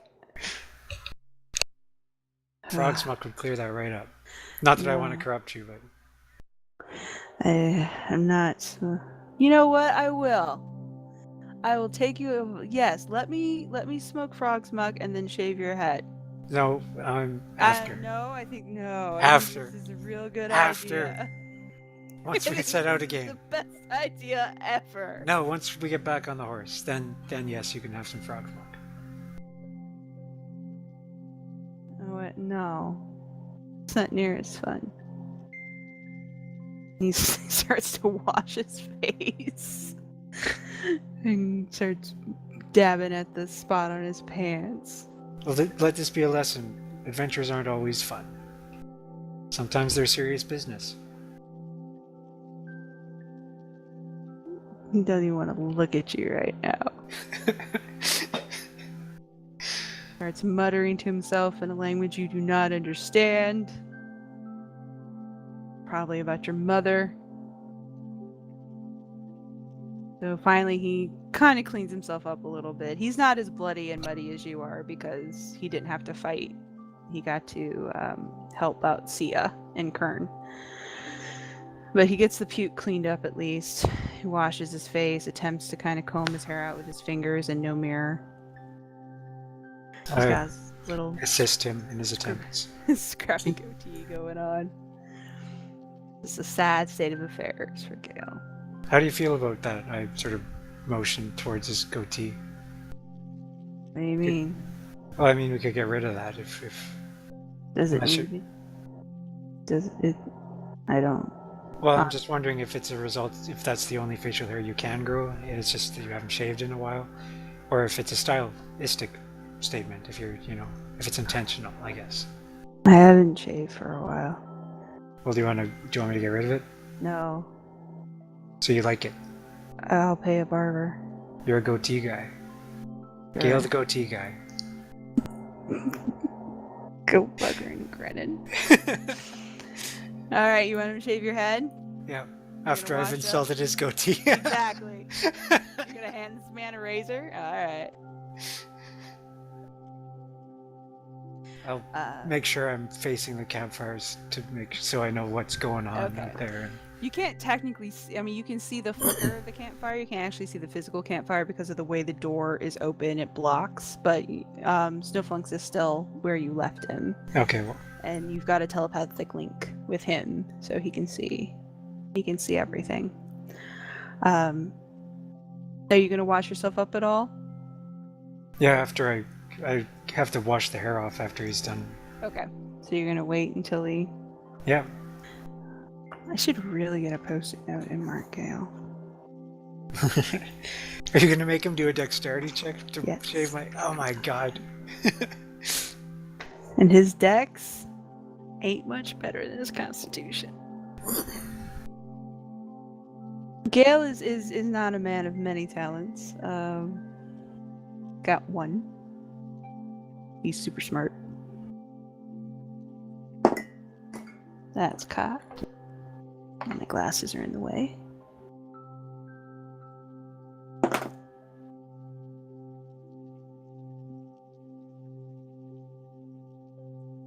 Okay, so you remember what you did to Brisket? Yeah. Biscuit, actually. Oh, Biscuit, excuse me. Yes, Biscuit. Actually, this doesn't look too bad. You rolled a 12. That's alright. You just gotta get all the hair off. As long as he just has to keep going until all the hair is gone. Well, I'm just trying to make sure he doesn't actually do any damage. Yeah. So yeah, he manages to shave it decently. Like it's definitely not a professional job. Soap would have been nice, but he does manage to get it all off without doing any permanent damage to your head. He kind of stands back, admires his work. I feel it to make sure all the hair is gone. Is all the hair gone? Yeah, effectively, yeah. He got, it took him a while, and it wasn't the most comfortable thing you've ever done. He might have scraped it a little too close on occasion, but it is done. It is thorough. Alright. Good job, Gayle. Alright, so now you're bald. You wash up, I assume. Yeah. Okay. So now you're bald and kind of clean. Cleaner. Take what's left of the water and we go clean Snowfunk's tail. Okay. Gayle will help if he feels Well, bad. he'd better fucking help. He feels bad. He threw up, but seeing and having to clean it up makes him retch a little bit again. And now it's all dry. Yeah, it's awful. It's just terrible. It's so bad. I do my best not to say anything biting to Gayle. You are going to have to do a constitution check as well. Because you are not much better. Yay. Sort of. That was good. So you both managed to keep your stomach together. You keep your head together enough. Still technically exhausted, but you clean out Snowflunk's tail to the best of your ability. He seems to appreciate it. After being vomited upon. So now that you're sort of out of the shed and in plain view of the campfire, some of the guys from the fire kind of wander over to you. And again, they aren't as big as the first man who approached, but they're definitely physical guys, you know. These are people who make their living outside. And one of them, who's missing about 3/4 of his teeth, addresses you and says, "That's a fine horse you got there, too. Are you interested in selling him as well?" No, no. Why? Oh, just we're always looking for good horses. Yeah, he is a good horse. His name's Snowfunks. Okay. They kind of exchange a look amongst themselves. And the guy in the back sort of muscles his way up front a little bit. He's a little smaller than the other two, but about your height, and holds out this cloak. And this cloak has seen better days. It's not lined at all. It's just one piece of fabric. It is dark. It looks black. It might have been dark brown at one point. It is not going to reach your feet, though. It's probably going to stop about knee length on you. It's a little short. But it should make it most of the way around you. It does have a hood. As long as it has a hood, that's the important thing. Yeah, it does have a hood.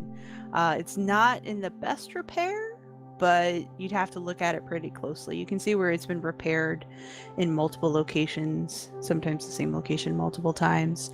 But you'd actually have to really inspect it closely to see just how mended it is. But from afar, it wouldn't be too bad. Like in the firelight, it doesn't look too bad. Well, I'm a traveler. I'm not like a emissary from I don't know, some fancy place. Some fancy schmancy place. Yeah. So it'll be fine. I'd toss him a gold piece. He's just absolutely thrilled. Snatches it out of the air. So if you fellas don't mind, I'm just going to sort of sleep right here for a few hours and then I'll be on my way. Well, if you like. Fine with the boss, fine with us. All right. Mind about that horse, you let us know, though. Yeah, we're buddies. Okay. Not in that way. Too late. They're already talking about how you're a horse bugger. They sort of retreat back to the fire, and you get settled. Gayle is clearly not comfortable with this arrangement. This is not good. What's the problem? We're out in the open. I mean, I don't know, it just feels weird. We'll be fine. We've got Snowfunks. It will wake me up if something happens. You can stay awake too if you want. You can then sleep on the horse. No. I don't think so. I think I need a nap. Hey, he does look a little green. It's been a long trip. So what time is it about?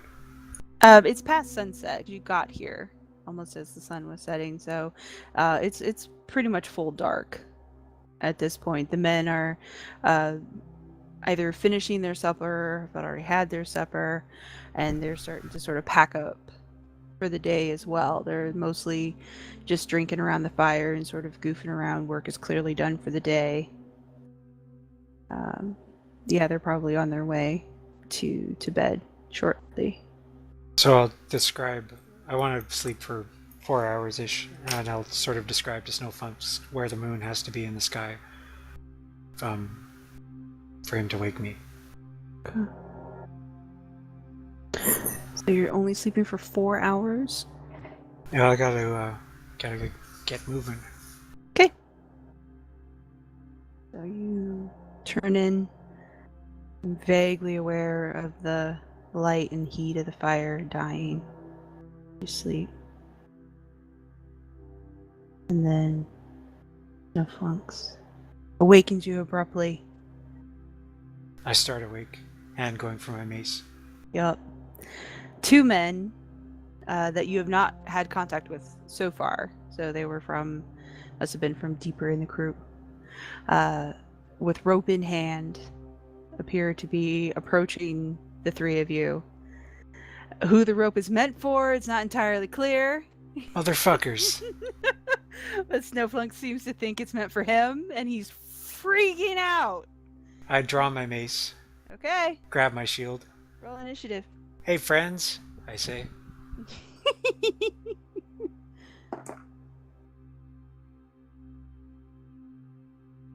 Alright, Gayle has initiative as well. Where's my pen? There's my pen. Remember, you do still have 1 level of exhaustion. Yeah. But 2 doses of Brocane, so. Alright, you're at 4.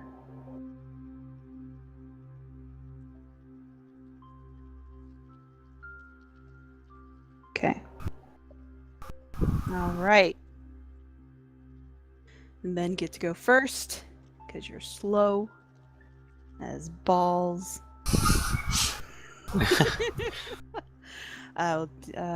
What is Snowflunk's AC? You don't have that. I have that. I think it's 14.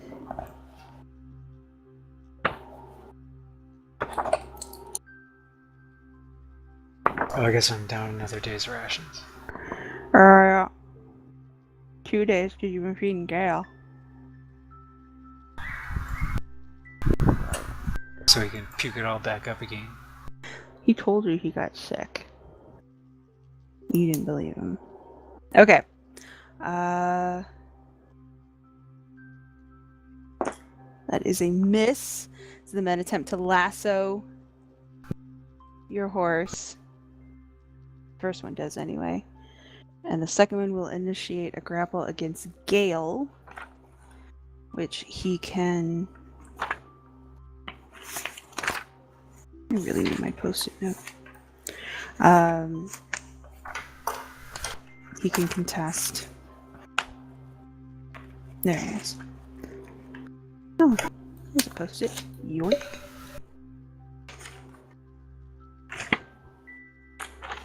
And there's Gayle. Oh, not Gale's strong suit. Okay, so first gentleman attempts to lasso Snowflunks and misses badly. Assailant number 2 attempts to grab Gayle. Gayle, with his masterful physical stats, is totally grappled. Okay. This dude just wraps both big meaty arms around him and basically picks him up off the ground. Like, kid didn't stand a chance. He's twice his size. Yeah, much stronger than Gayle, who is sleepy and sick and confused. So Gale's initiative, he'll try and break out, but I don't hold out much hope for Gayle.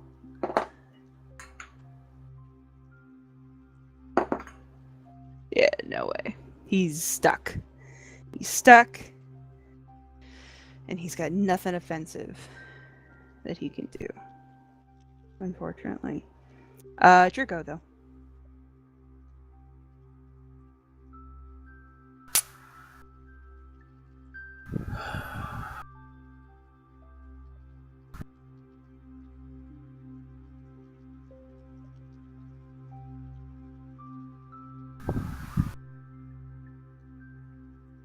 I'm just gonna try to...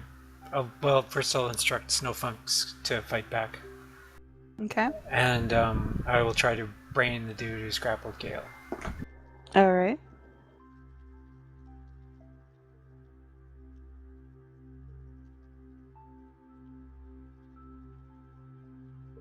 Not what I wanted.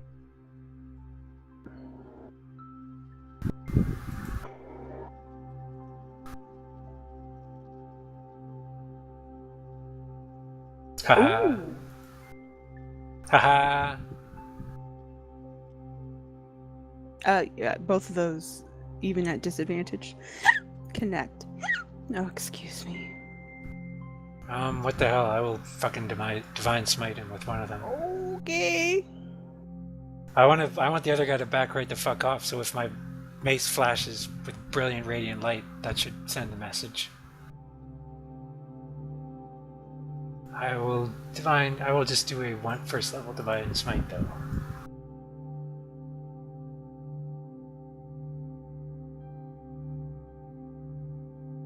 All right. So that is 21 points of damage to the man who was holding Gayle, which kills him outright.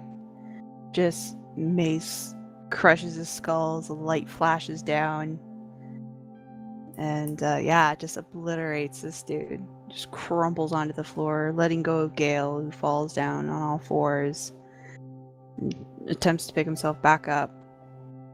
The other assailant drops his lasso, looking absolutely terrified, and starts to bolt back towards that bunkhouse, screaming his head off. As you can see, the lights inside the bunkhouse are now coming on as lamps are being lit. On the horse, Gayle. Huh? Okay. Okay, I dashed to the fire. Is the fire out now? The fire is basically coals. Yeah, the main central fire has basically burned down to coals.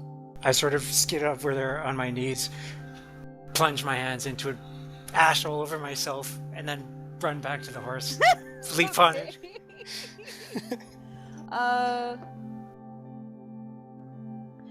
Take 5 points of fire damage for that little stunt. Okay. And do you have a I guess do a dex check. Either dex or acrobatics. To jump on the horse? Yeah, it's a cowboy jump on the horse. It's not cowboy jump on the horse. Oh. Oh no, there will be no cowboy jumping on the horse. Okay. I carefully get on snow bumps. Yes. There are attempts to cowboy jump. There's a double sort of Dukes of Hazzard boy, General Lee, as you two both attempt to scramble onto this horse. Fail miserably. And have to get on properly. So by the time you actually get mounted and get ready to go, there are men now streaming out of the bunkhouse.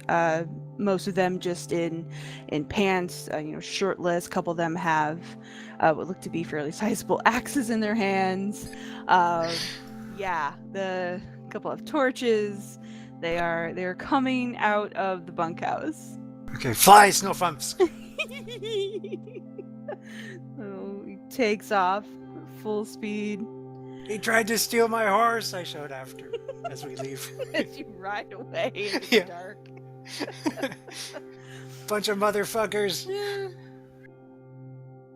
Alright. Make a constitution save for me.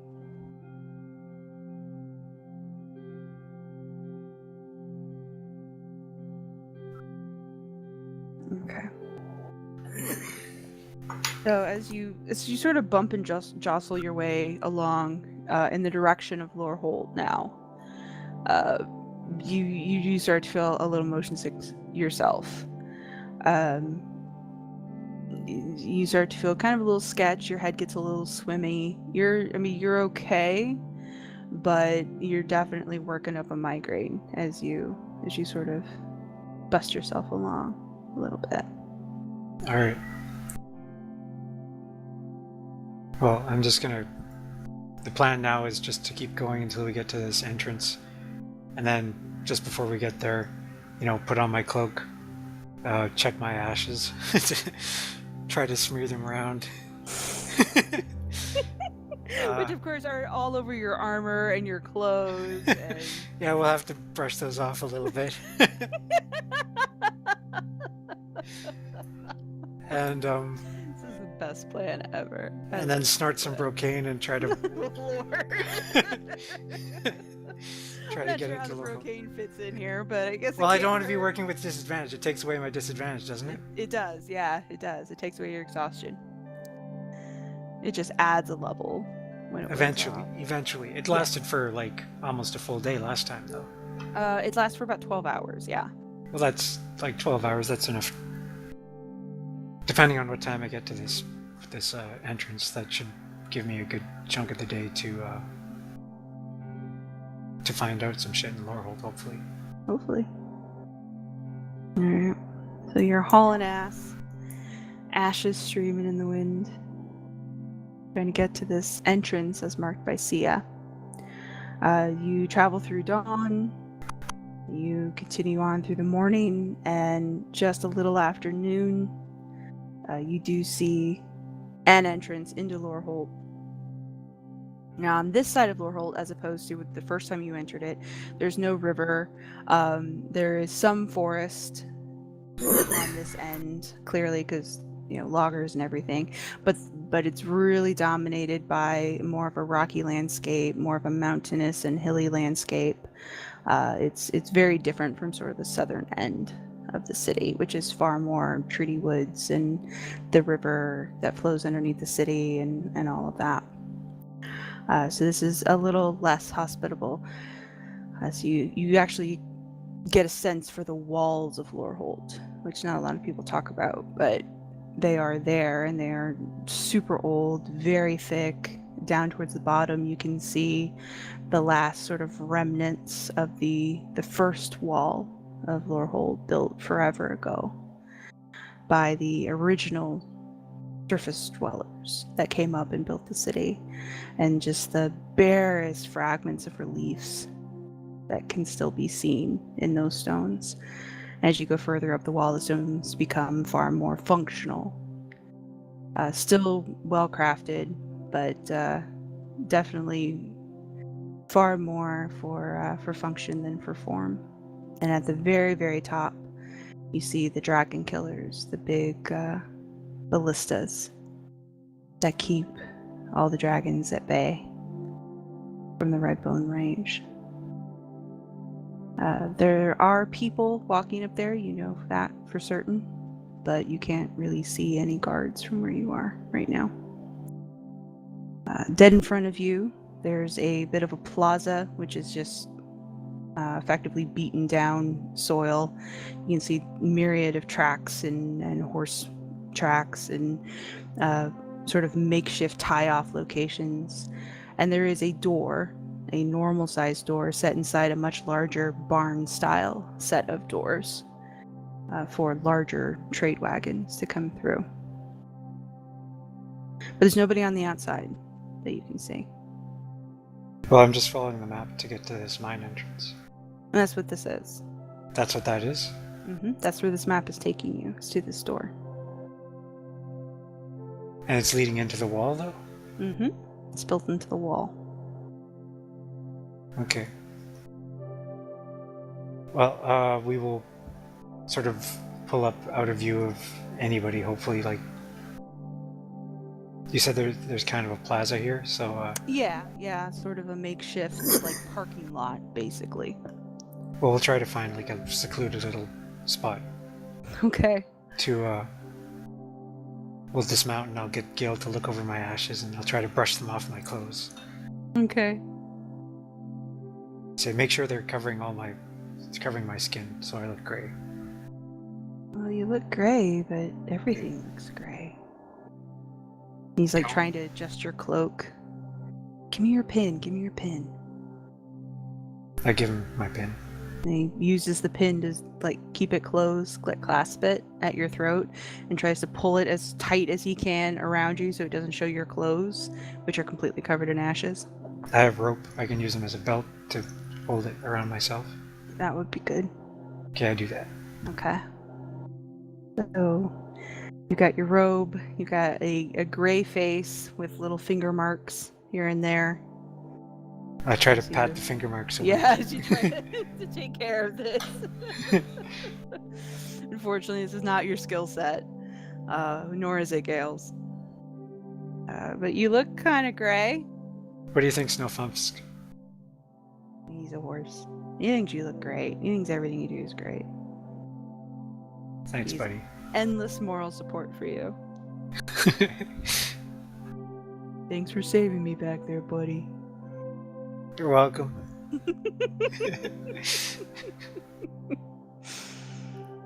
Alright. Right. Oh, shit.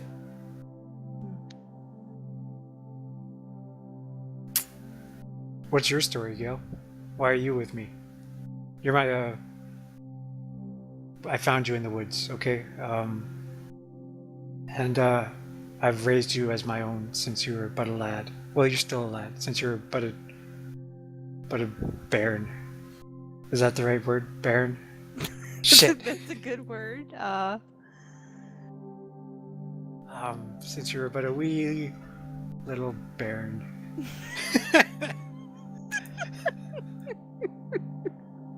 Close enough. And why do we have such a fancy horse? Well, you can't take Snowfunks inside. They don't let horses in there? He's magical. Oh fuck! I forgot. Snowfunks, are you gonna be alright if you just hang out here? Yeah, I guess so. Once I get a long rest, I'll dispel you back to the Divine Realm. And then, You can dispel him now if you want to. what's it like there anyway? You're happy there, aren't you? Yeah, it's a good place. Alright, well, you eat some divine oats up there and get a divine rush down, and I'll see you on the other side. Okay, buddy. See you, buddy. Goodbye. Give him a pat. Dispel him.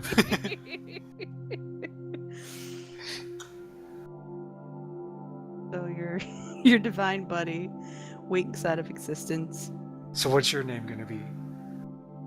Gayle. Can't my name be Gayle? What if someone knows you here? You've been here before. But apparently I was only talking to nerds. Alright. This is a huge city. That's true. Okay, you can just be Gayle. Thank you. Gayle of the Woods. Do I have to be of the woods? That's where I found you. Try to keep up. Why can't I just be me?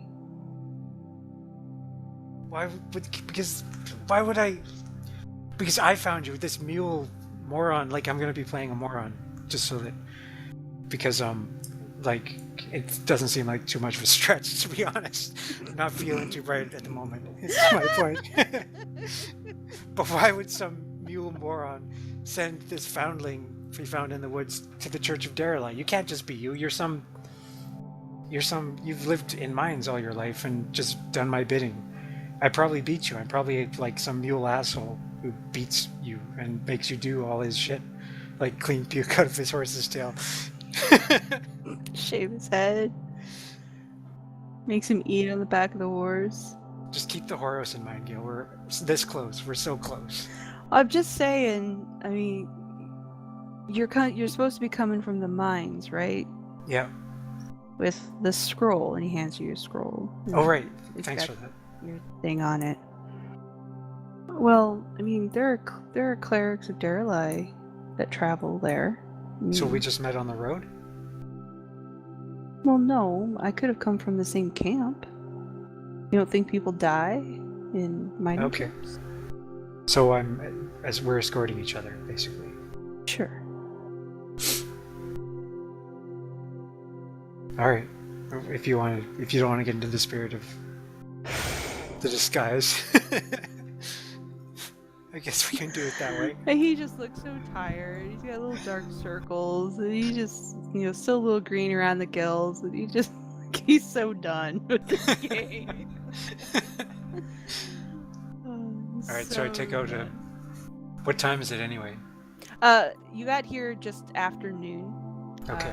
So probably early afternoon by the time you're done dorking around. So I'll take out a dose of Rocaine. Okay. Snort. Constitution. Save. Constitution check.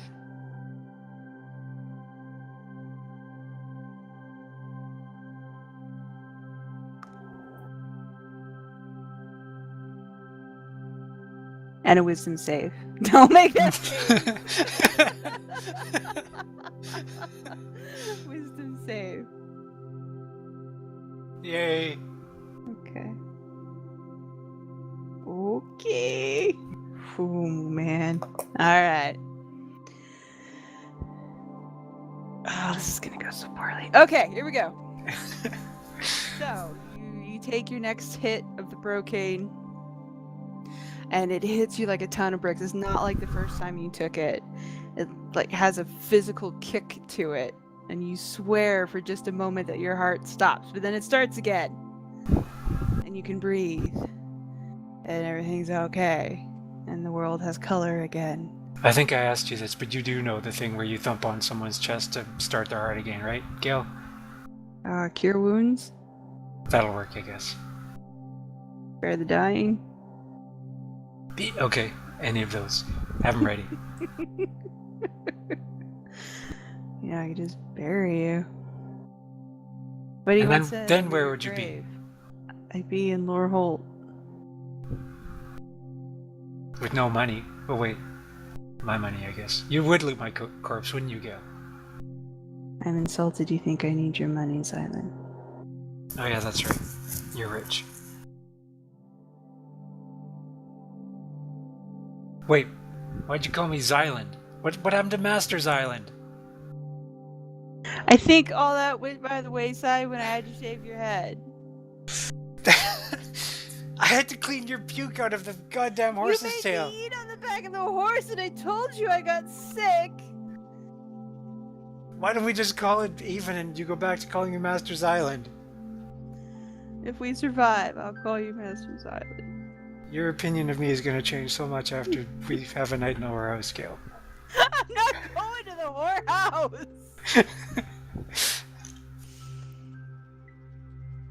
All right, let's go. You're standing outside having a whorehouse conversation. Gayle is wailing to the heavens, and he's not going to the whorehouse. The inset door opens, and a younger kid, probably not more than 17, 18 years old, in a scarlet cloak and very, very shiny bronze or copper breastplate. The rest of his clothes are fairly nondescript. He's got a little helmet. But he wanders out, hand on his sword hilt, and kind of takes in the two of you as you're having this discussion about whorehouses. I say, yo, in Dwarvish. He kind of gives you a nod, gives Gayle a nod. I head over there, trying to look as burly as possible. Okay, you're gonna need to do some performance checks on this. Oh, fuck off. Whose plan was this? Don't tell me to fuck off. That's not good. Wait, it's... Oh, come on. No, you don't have disadvantage, but... But still, I don't have advantage either. No, you don't. No, you certainly don't have advantage. So you do your best mule walk over to this guy. And you ends up just looking like you have a limp. Whatever. I'll just incorporate that into my character then. I have a limp. Apparently. My name is Klazam Limpy Slazaram. And I have a message for Balbier Diamond Eye from Fiznik Flumberferp regarding some findings in the mines further down the Redbone Range. And I show him the scroll. I don't open it for him, but I just show that I have a scroll. So you don't hand it to him, you just hold it up? Well, I just show him. Yeah, that it's there, that it's a scroll. But is it still like It's still sealed. Yeah. It's still rolled up. I mean, I don't think we would have... Like, I want him to be able to see it if he wants to see it, and I don't want it to be sealed with wax or anything like that. Right, well, Gayle doesn't have any wax. Yeah, so that makes that simple. Yeah. He's got twine. That's about it. So the kid, again, eyeing you suspiciously, reaches up to take the scroll from you. Hand still on sword hilt. You can see beyond him there's another older looking guy, again older, he's probably mid-20s, but dressed very similarly, who is still standing inside the door. I was told to show you this, and I show the pin to perhaps ease the way. Make a persuasion.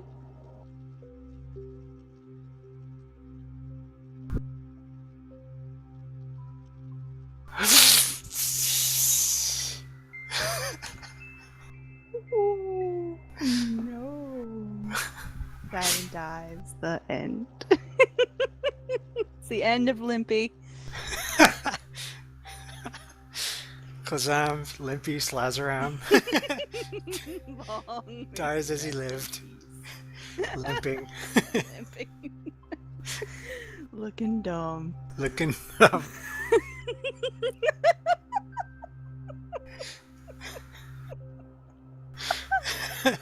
Oh man, it's gonna be hilarious if this is how you die.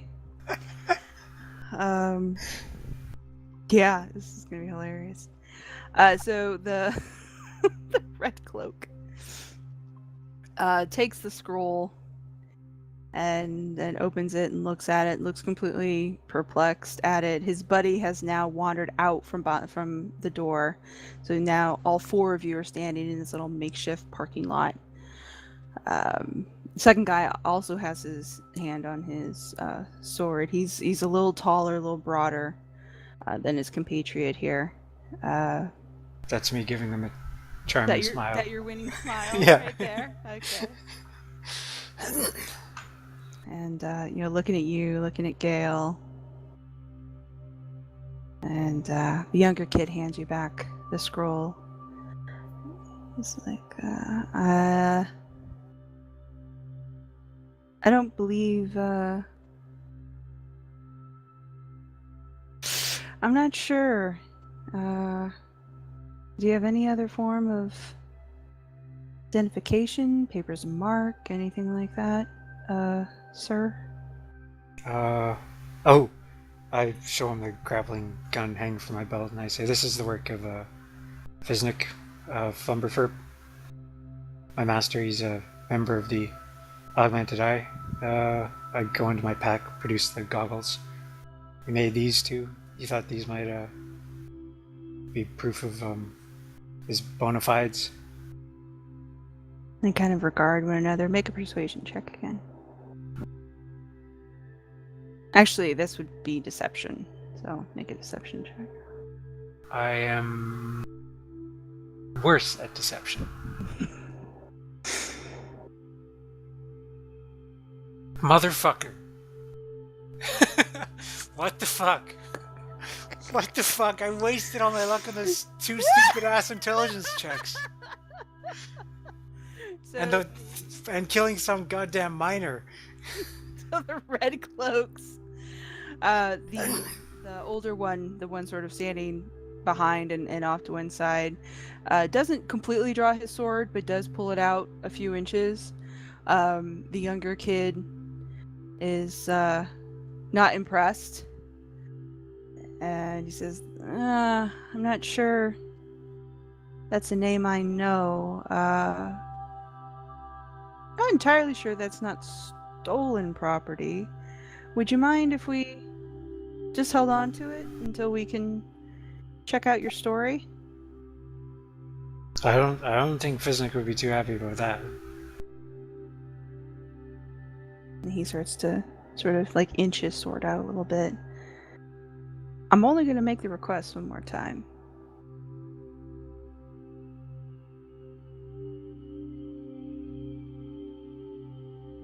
What are you going to do? Are there any...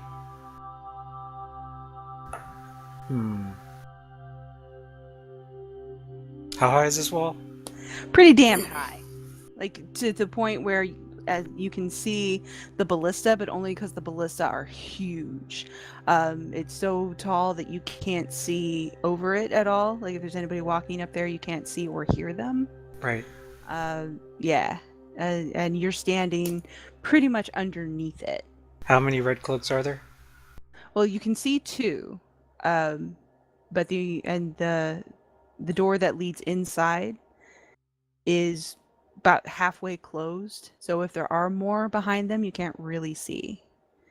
It sounds like there might be more people, but you don't know how close they are or if they're all red cloaks. You don't really know what's behind the door. You thought you were coming up to a mine, but you can't really see. Well, there's, like, no fucking way I'm giving my goggles and my grappling gun. Okay. What are you gonna do? Die, I guess. You're gonna die? Well, I don't see any way out of this. I just dispelled my horse. Yeah.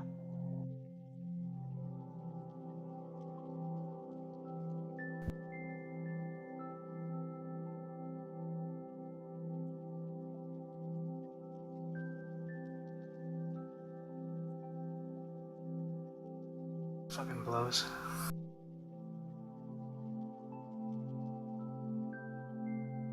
Let me see if Gale's got something in his pocket.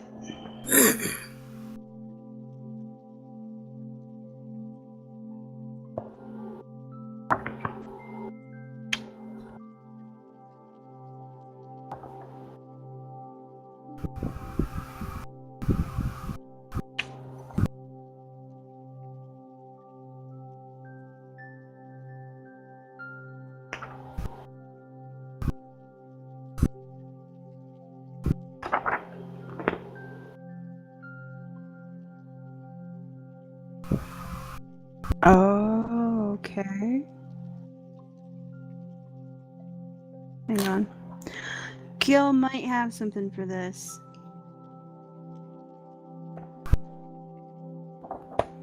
I always forget what my stuff does.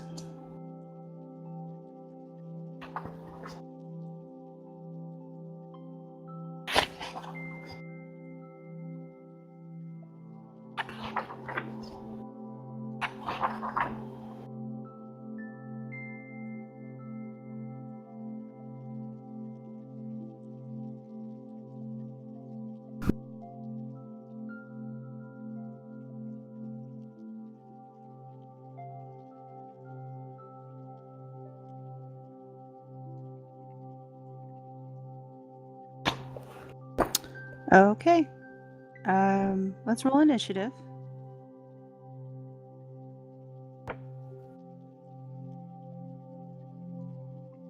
Just to be fair. Ooh, stupid face. I will give you and Gale a surprise round. This initiative blows though. Okay. Not bad.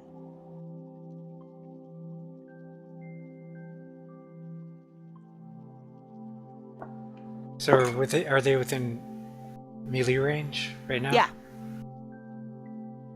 Yeah, they are.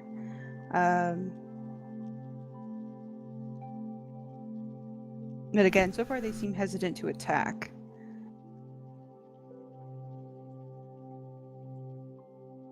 And Gayle kind of whispers, "Don't worry, I got this." So Okay. it's technically your initiative, though, so you can do whatever you want. Okay. Well, I'm gonna trust Gayle for this round, I guess. Anyway, and try to do a performance check, I guess, to look as dumb and confused as possible, which isn't really that much of a stretch. Okay, go ahead, do your performance. Fucking hell! Okay, I'm gonna take a quick break so I can go swear somewhere. Oh no, don't leave! Xylund can't be trusted on his own. Apparently not. That's okay, we got Gayle. So... Gayle raises his hand, waves it in front of the younger of the two in a Jedi-esque fashion.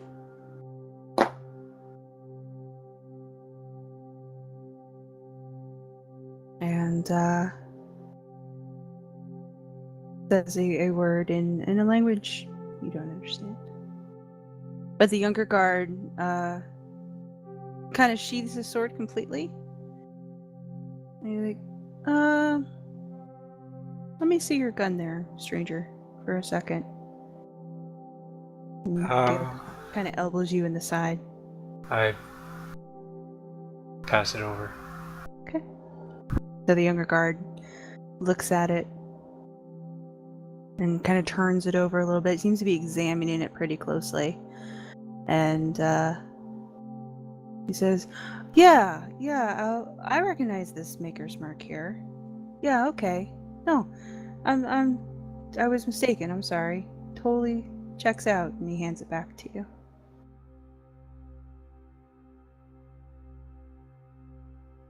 That's you. Now the older guard behind him looks still completely fucking confused. Like his sword is still sort of half out of its sheath, and he doesn't really know what to make of this. But the younger guard, moves out of the way and starts to head back inside the door. The older guard is still watching you, but he's not making any attempt to stop you. He hasn't put his sword away, but he's not acting hostile at all.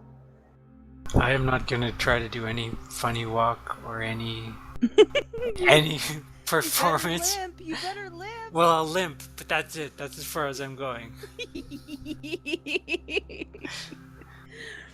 So you limp inside? Yeah. All right. What did you do? What did you say to him? Get inside. So you guys walk inside the smaller door with the older guard pretty close behind. Following fairly close behind you. Inside here, this is a very ramshackle area. Definitely still on the edges of Lorehold. Not a lot of the fancy stone buildings that you're used to seeing in like the Iron Markets or in Noble Garden. It's very industrial. There's a lot of smelteries here, a lot of industrial areas, tracks inlaid into the ground, people working, mostly gnomes, but also some humans. Would look to be like half orcs and half Goliaths as well. And Gayle just keeps on walking. Head held high, walking a little faster. I limp fast as well. Just starts walking towards the markets as fast as you can go. And there are red cloaks here. There's easily a dozen more red cloaks sort of filtered through this whole area. And yeah. But after getting a few blocks away from there, you start to see a sight a little more familiar to you as you kind of get to the outskirts of the Iron Markets. You can start to hear the people. There's this massive, oppressive kind of buzz whine that comes from them. You start to see more shops and less smelteries. Things become more familiar to you. You start to see the tattered banners of the tide hanging from different buildings, from different market stalls, as you head to the heart of everything. You're probably 12 blocks from where you came into the city before Gayle actually bothers to speak again. He's just sort of mall walking his way forward. This is a bit of a power walk for him. All the gray has left his face, and now it's just like high scarlet. And he's What did you say? I told him that he would see the Maker's Mark. Like, we weren't inside yet.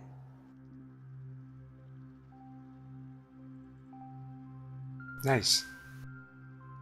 Well, it's the last thing I can do, so. Okay, well, good job. What? That's good. Well done, Gayle. If you were getting paid, you'd get a raise. He kind of rolls his eyes. Okay, well, we're in the city now. And out of game, like metagame, it's the suggestion spell. Oh, okay. I was wondering if he pulled command, because I had that on hand, but I was like... He had command, but then I forgot at 3rd level he got suggestion as a knowledge cleric, so okay. I used suggestion instead, because it's a higher level. Because command, I couldn't think of a way to use it that would do anything more than prolong the inevitable. Like, I could tell him to stop, but then there's the other guy, and it's like stop would give us maybe a round to run, but I'm like high on brocane, and yeah, it's not a good situation. Yeah, I originally was going to use command because that's what I've written down on his character sheet, but then I remembered he leveled up to 3rd level, and I forgot to write down his new domain spells, and suggestion's one of them. Yeah, I was fucked. I'm glad he had that. Yeah. Because I had nothing. Command was it, and that was no good. As I say, command could have bought you some time, but Not enough. Not with the horse gone. Why did I No. dispel my stupid horse? because he could have, gotten messed with. I guess I could have waited until we got inside to dispel him, though. Yeah. But I couldn't do that. I guess dispelling it is magic, though, so I couldn't dispel it from inside. No. Or could I? No, because you can't cast spells from inside, and you can't affect magic. So he would have just been hanging out outside. Yeah, he could have been hanging out, But I don't know, he probably could have handled it. He could have been okay. He's already been stolen once, though, or at least attempted to be stolen once. Yeah. But I He could would always find just you. dispel him and summon him He back. also wouldn't be able to talk to you inside there either. But Well, anywho. It worked out for the best. Yes. Thankfully. Gale's newly acquired domain spell came in handy. Poor little guy. He needs more levels, he needs a pay raise. He needs a does. haircut. Alright, So here you are. You're in Loreholt now. nerds. We need to find the nerds before these drugs wear off. Okay. Because once I Uh, crash, I'm going to probably be out for a little bit. Okay. Let me see what I can do. There's a particular pub that I went to. Do you just want to go there first and make that base, or I don't? Well, I can probably ditch this mule disguise. That wasn't even a very good idea. Why didn't you stop me with that, Gayle? That caused more problems probably than it solved. You gotta be, you gotta speak up when you see me doing stupid shit like that. Seize the initiative. Like, what you did with that suggestion there, that was awesome. You need to, take charge like that more often. Put me in my place. I tried. Try harder. Sometimes you gotta really wear me down. And now you're bald. See? Just a bad plan all around.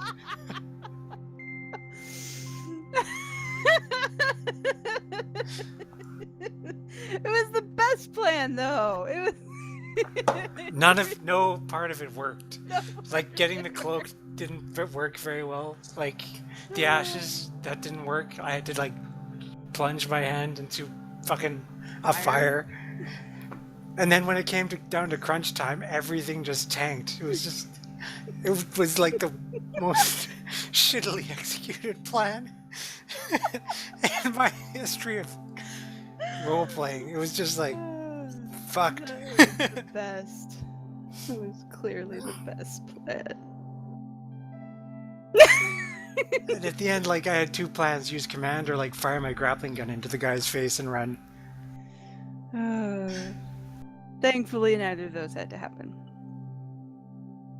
But running was the only option.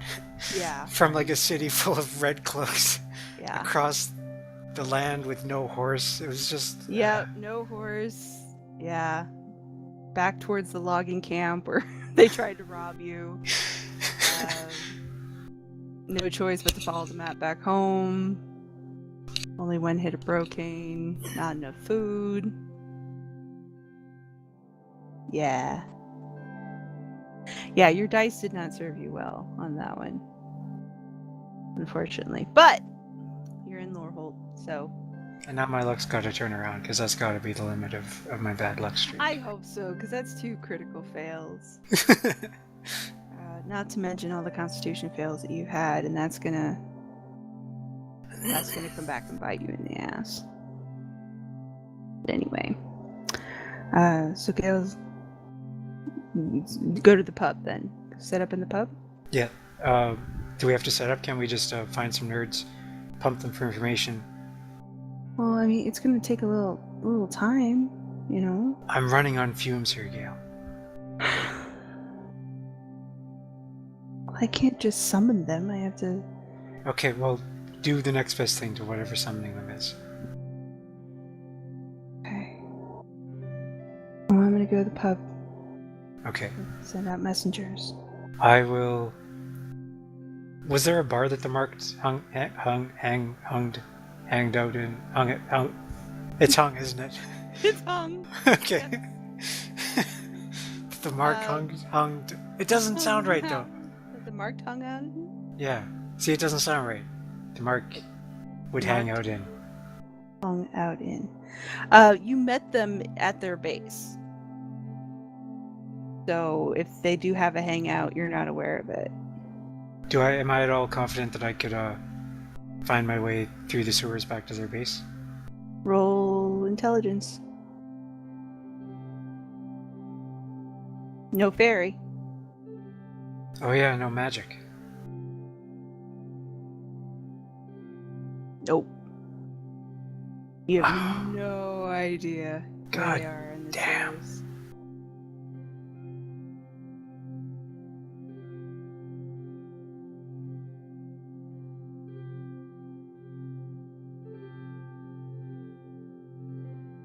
Ah.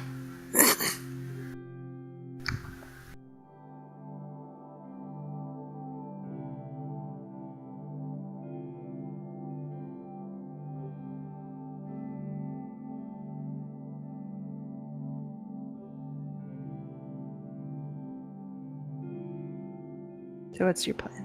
So, okay, we'll follow Gayle to this bar and Okay. try to see what kind of vibe it has. All right. So Gayle kind of bobs and weaves his way through the markets.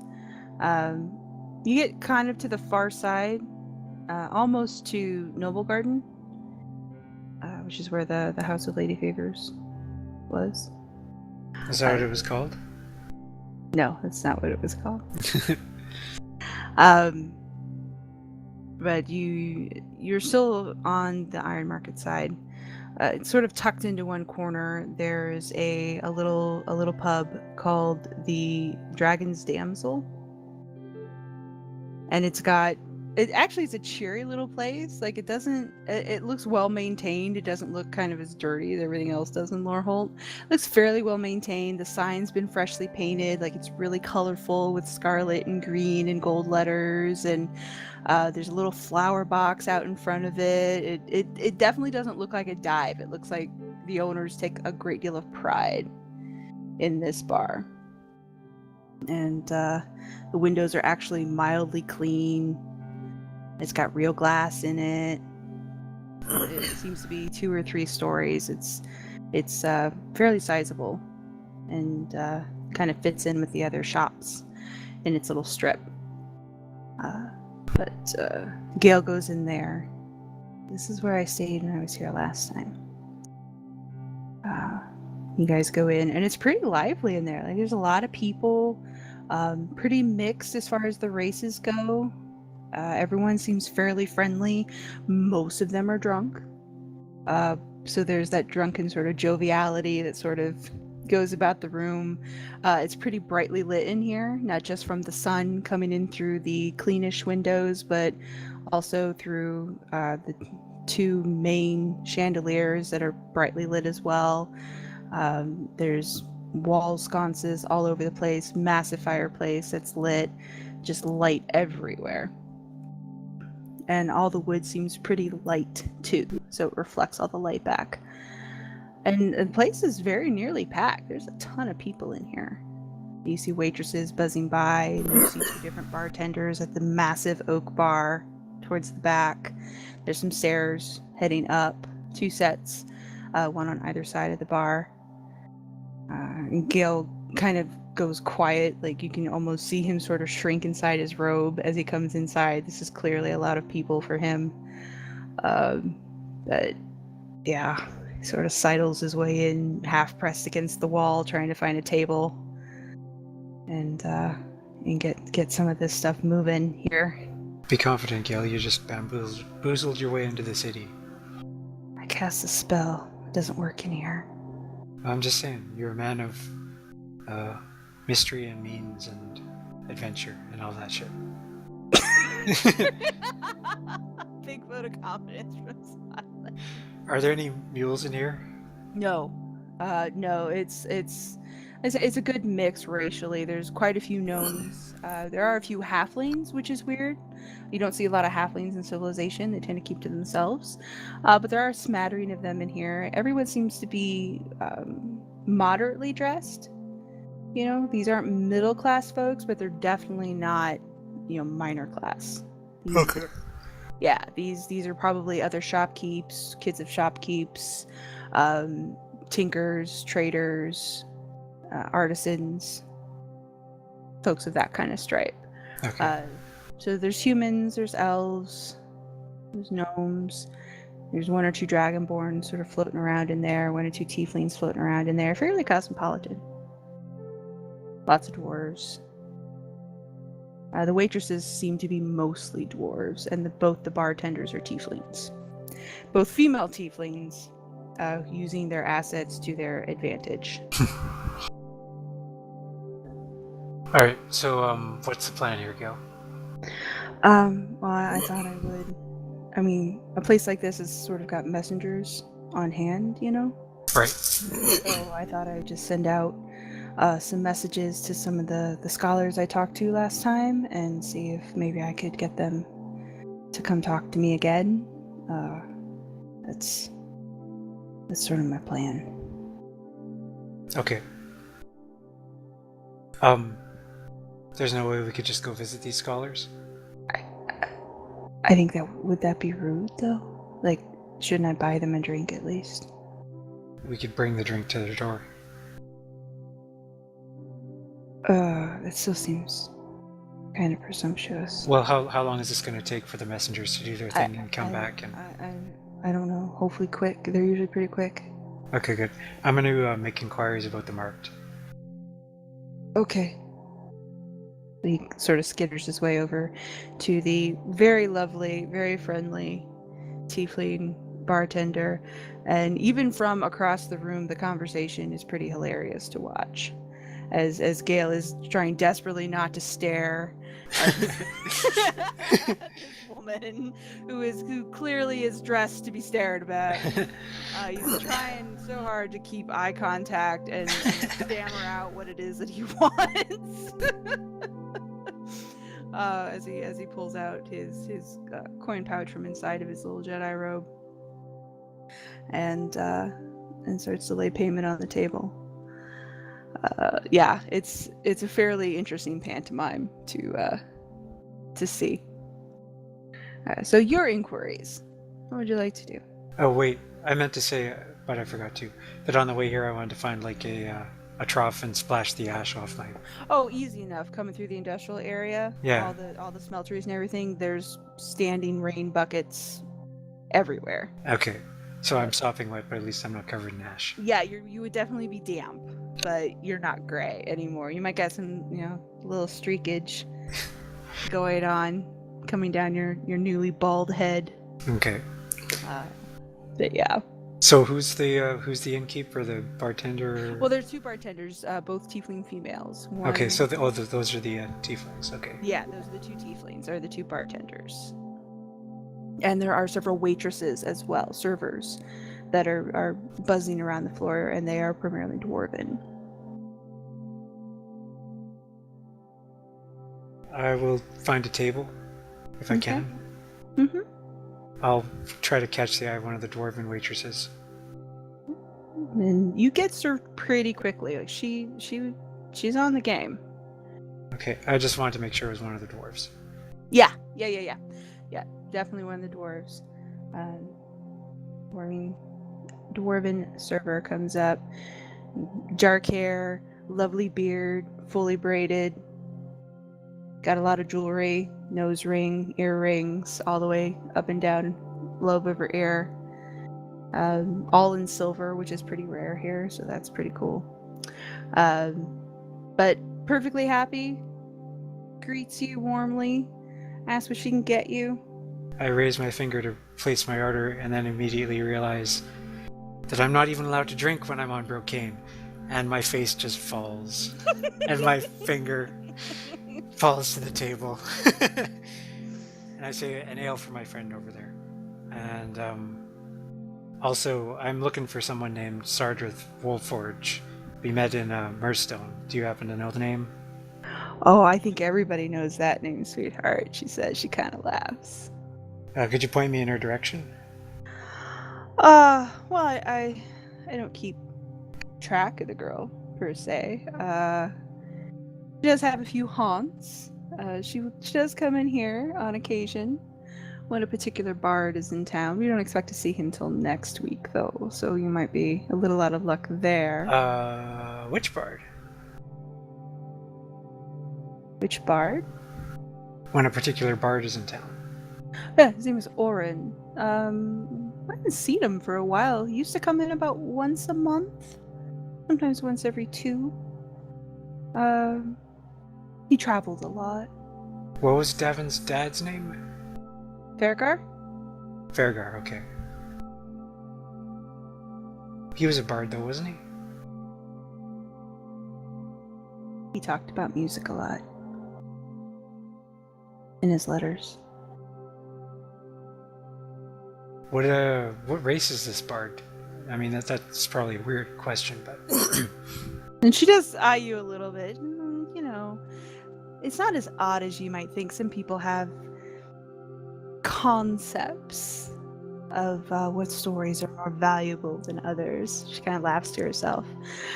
He's an elf, if you can believe it. You wouldn't think that old Sardrith would stray too far from the family line, but she seems to have some sort of interest in him.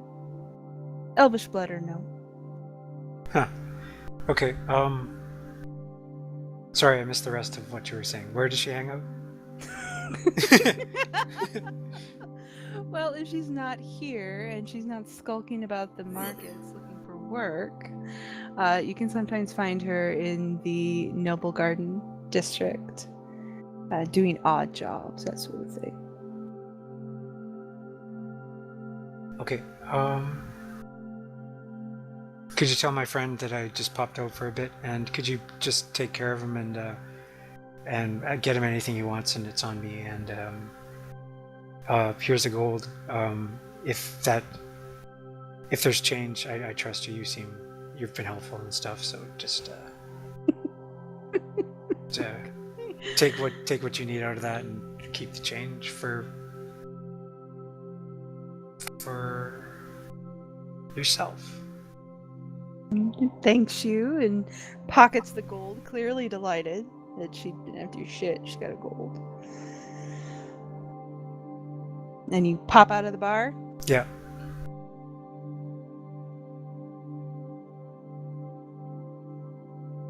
I should really be tipping people with Electrum if it's as worthless as you say.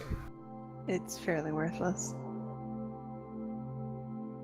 Inasmuch as anyone who knows what it is, it's not something they could easily make change out of. And so many people aren't used to seeing Electrum that they wouldn't necessarily know how much it's worth. Okay. Some people do, and would value it. Lorehold would be okay because there's enough people that trade coinage here that you would be okay. But some of the backwater places, they would recognize gold before they'd recognize Electrum. So I'll go to the place in Noble Garden. She just said around Noble Garden. Oh, she did? Yeah. Well, I'll go around Noble Garden. Gonna wander through Noble Garden? Yeah. Getting propositioned? She said she could be looking for work in the Iron Market, which is where the Red Cloaks work, correct? She said she could be skulking around Iron Market. Iron Market is controlled by the Tide. So there aren't a whole lot of Red Cloaks there. But I passed through Iron Market. You passed through Iron Market on your way to get here. You passed through the industrial zone, which was flooded with Red Cloaks. You got to the Iron Market, which is just a big marketplace. And that's under control of the Tide. The Tide controls that, and the Tide controls most of Noble Garden, because that's where all the whorehouses are. And you can tell, if you look up, you can see the Tide banners hanging from the different shops and different awnings in both Iron Market and Noble Garden. To sort of stake their claim.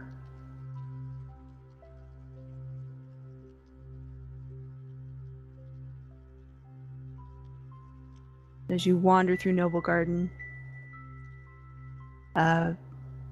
getting propositioned every 2 or 3 buildings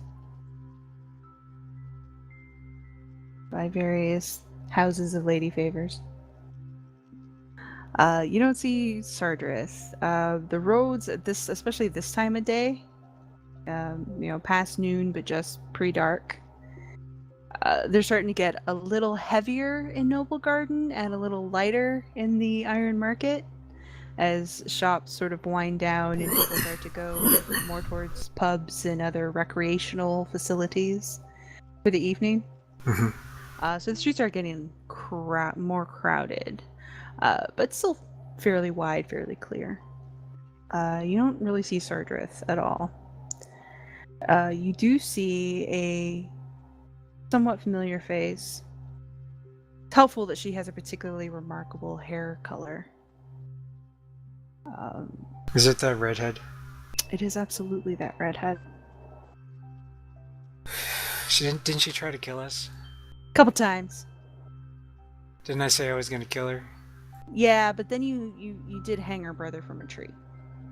But he lived. Yeah, he lived. So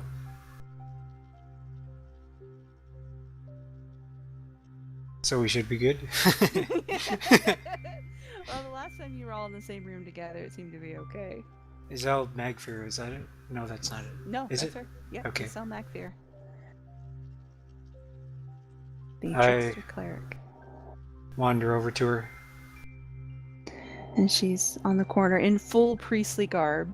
Like, absolutely full on abbess style robes, and she's got her holy symbol on near the holy mountain, and yeah, she's in full on braided hair and pious as fuck for a trickster cleric. Winning smile, continuing my streak of fucking shit. You guys hate you. They just hate you today. And she greets your winning smile, quote unquote, with a actual winning smile, and just kind of tilts her head a little bit. Hi. Hello. So you remember me, right? Oh yes. Okay. So we're all good. We're all friends now. Since I didn't kill you, or I didn't kill you twice when I could have. So that pretty much settles that. I think that means we're cool now. I think by the mathematics of human relationships. She kind of gets a little closer. Sawyer says I can't kill you, so I won't. Who's Sawyer? Sawyer was their leader when you guys went down into the sewer to meet them. He was sort of the dude in charge. There was Sardrith, Ysel, her brother, who still hasn't spoken a word, and then the guy at the table, the one who gave you all the information and told you about Bowen and her treatment and everything else. That was Sawyer. Okay, he's not on here. Oh, you mean he's not in the wiki? Yeah. No, he's not. Well, I mean, he's hidden. Ooh, Secret Sawyer. Secret Sawyer. But yeah, Sawyer was the fourth person. Okay. Marked that you met. So he seemed to be the one who knew all the stuff, correct? He seemed to speak for the group. Yeah, nobody really interrupted him. Nobody contradicted him in front of you. And when he gave an order, Sardrith followed it. So he didn't come out and say he was the leader, but they seemed to treat him as such. I was wondering if a meeting could be arranged with Sawyer. And she does that little head tilt thing again. Also, why did he say you can't kill me? Not that I'm complaining, but... He said not to. Okay. Well, can I talk to him? Kind of tilts her head again. I don't know. Probably. Now? You're interrupting my good works, you know. What are you up to here? And she pulls the little wooden box that she's had behind her back and shakes it, and you can hear metal on metal in there. I'm collecting alms, of course. Well, if I give you a silver piece, can we sort of... Or donate a silver piece to your guy, Your god. What's his face?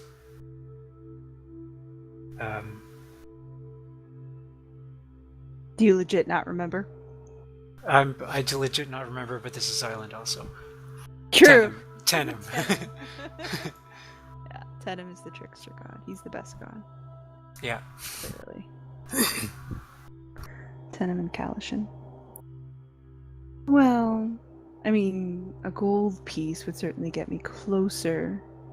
Alright, how about an electrum piece? A what? An electrum piece. How about a gold piece? How about a silver piece and an electrum piece? How about a gold piece? I got so many of these fucking electrum pieces. Just take a fucking electrum piece. I will take 10. 10 electrum? I think not. That's a gold. I see what you did there. You're trying to trick me into giving you a gold piece. And she laughs. How about 3 silver pieces?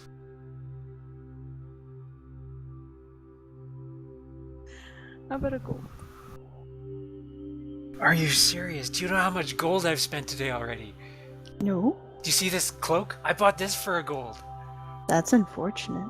I bought my friend a beer for a gold. That seems silly as well. Can it just be a silver piece, please? Make a persuasion check. Like, man, I've had a really bad day. I'm all dripping and smeared with shit You and are. puke and ash. Your armor's still bloody and awful, and she looks at you and again tilts her head and shakes it. Okay, 5 silver pieces. Oh, for fuck's sake, fine.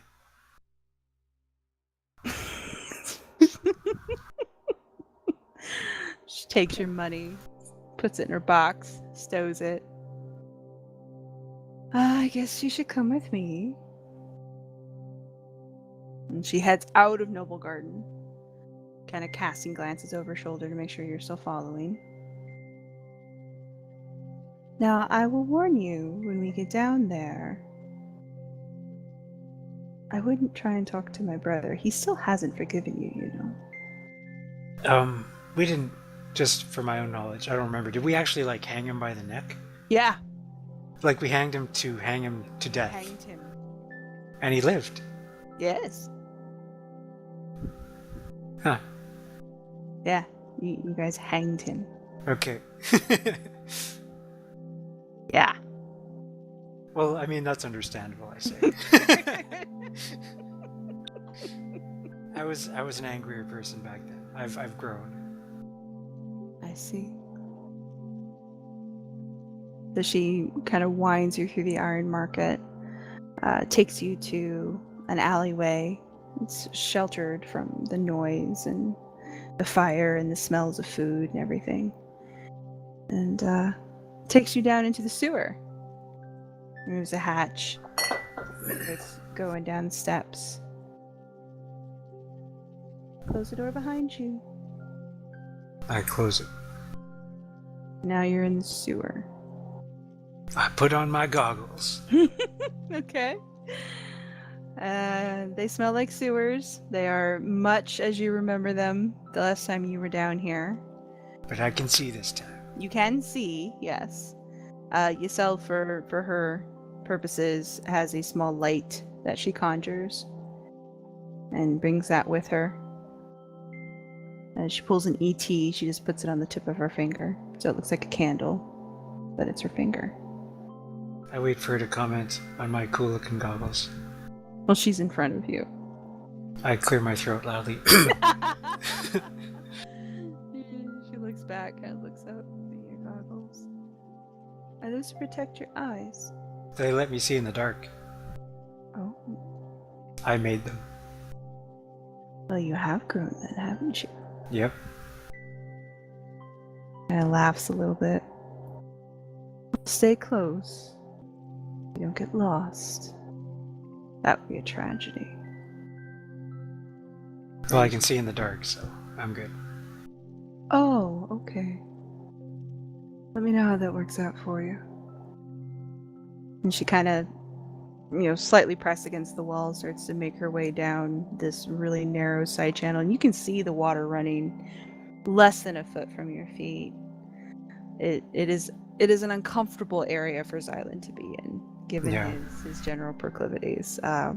Yeah, it's not good. She doesn't seem to be terribly bothered by it, but yeah. So as you guys walk through sort of the twisting tunnels of the sewer, she attempts to make conversation, and she's keeping her voice low, but there's enough of an echo that you can hear her. And she says, you understand that you're wanted by a Drekcast, right? Are you leading me into an ambush? I'd be really disappointed if you were. Why would I lead you into an ambush? Well, you wouldn't technically be killing me. You can't see her face, but she kind of does that head tilt again as if she's considering it. That's a fair point. And shakes her head. While that is an interesting way to look at the situation, I wouldn't have any way to know you were coming. How would I set up an ambush? Well, you could just lead me into a Drekcast zone. But then I would be taken as well. They don't like you either? They don't like humans. Well, I'm a mole now. Or a mule. Whatever. Half-dwarf guy. Are you? Yep. So you really have undergone some transformation. Yep. All kinds of changes going on here. Blossoming and growing and Special flowering. time. Yeah. I imagine Xylund is starting to crash a little bit. Yeah, I was gonna say, I think he's coming down pretty hard. As a matter of fact, go ahead and do a constitution check, see how you're faring. Come on, Xylund. Pull it together. Oh. Alright. Wisdom save, please. Hey! His body may be failing, but his mind is working fine. Just as it should be. Yeah. So Yusel continues to kind of lead you through these tight little winding corridors. Why do you want to see Sawyer anyway? I have some questions about why you guys were in Murstone in the first place.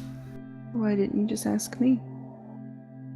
Well, why were you guys in Murstone in the first place? Oh, I can't tell you. Okay. Kind of laughs to herself.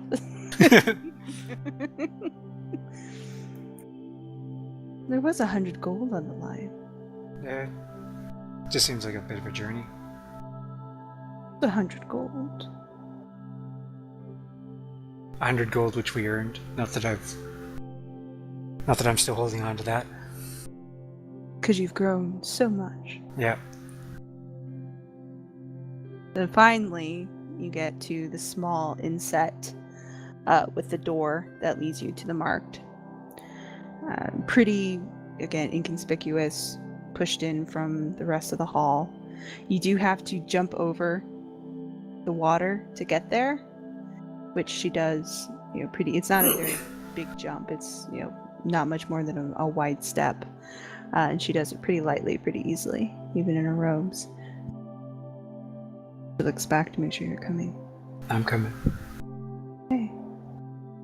And she opens the door and goes down the short flight of steps into the little cave-like area with the inset bricks and the table in the center and the shelves full of kind of makeshift dinnerware and the little hovel that they've kind of made for themselves down here. Her brother is sitting in his customary position in the far corner. He appears to be sharpening a knife. Got a cup of something sitting next to him on the table. You don't see Sawyer, but there is that side door. I see that. Okay. There's that side door where Bowen had been sleeping the first time you were here, and it is shut. Yes, I see your charisma.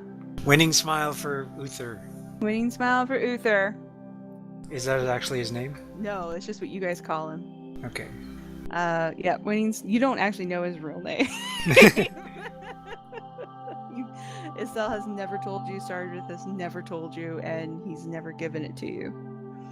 But from his place in the far corner, he, sort of gives you a little tip with his knife, drinks whatever's in his cup, he goes back to his whetstone. Giselle just puts up a hand and says, "Don't worry, he's just here to see Sawyer.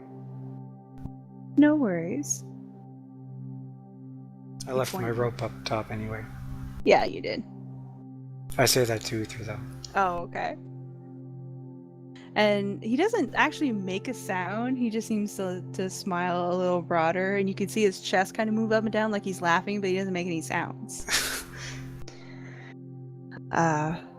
So Giselle points to a chair on the opposite end of the room from Uther and says, "You can sit there. I'll go get Sawyer." And she disappears into that closed door real quick. So now it's just you and Uther.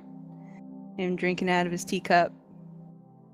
So, Far side of the room. This might be indelicate, but could you speak before we hanged you? Hanged you? Hey.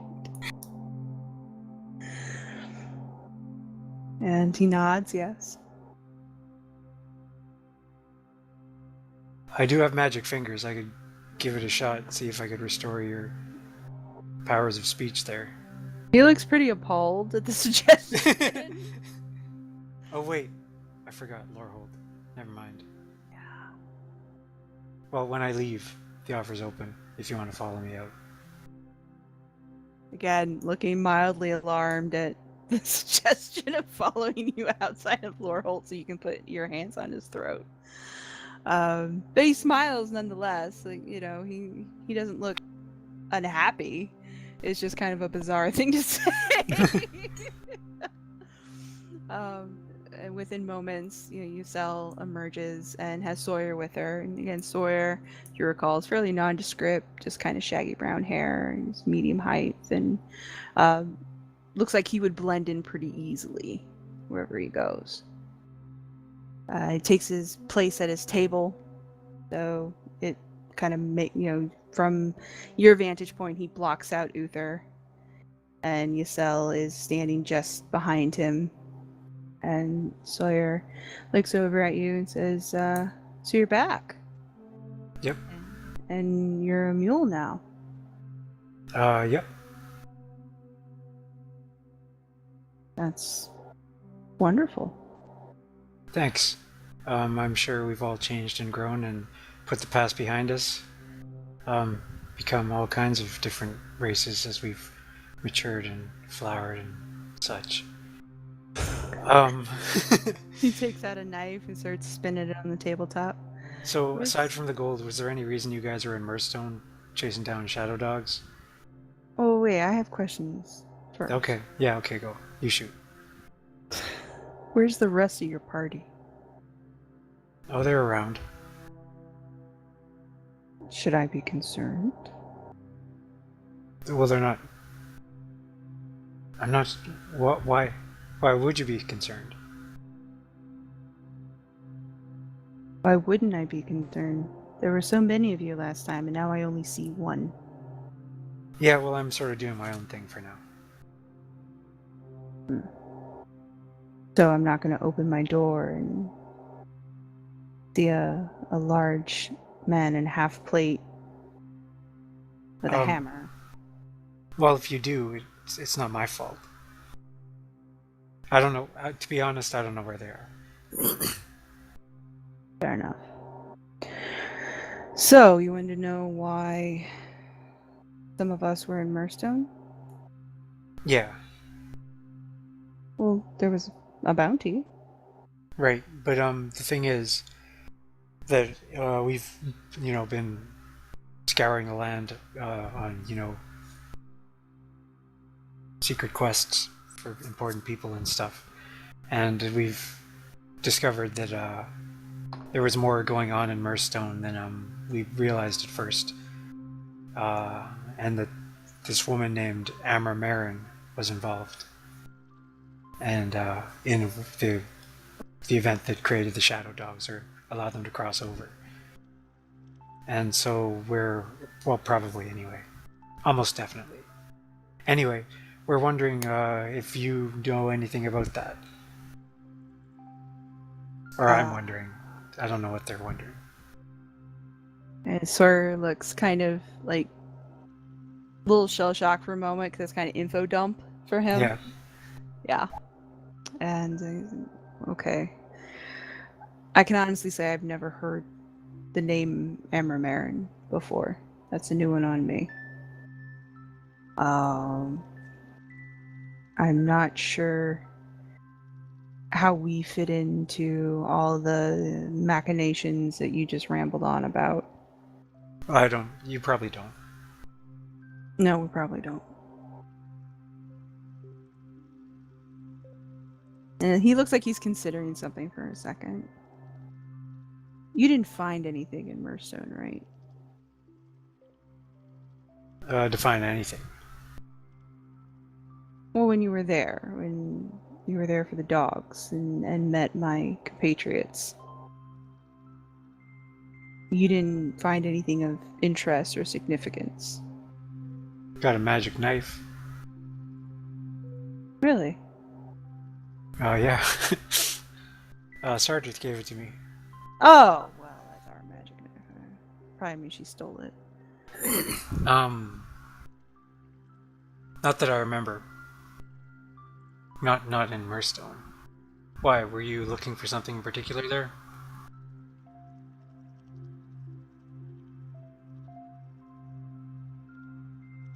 He seems to be considering it. He's like, I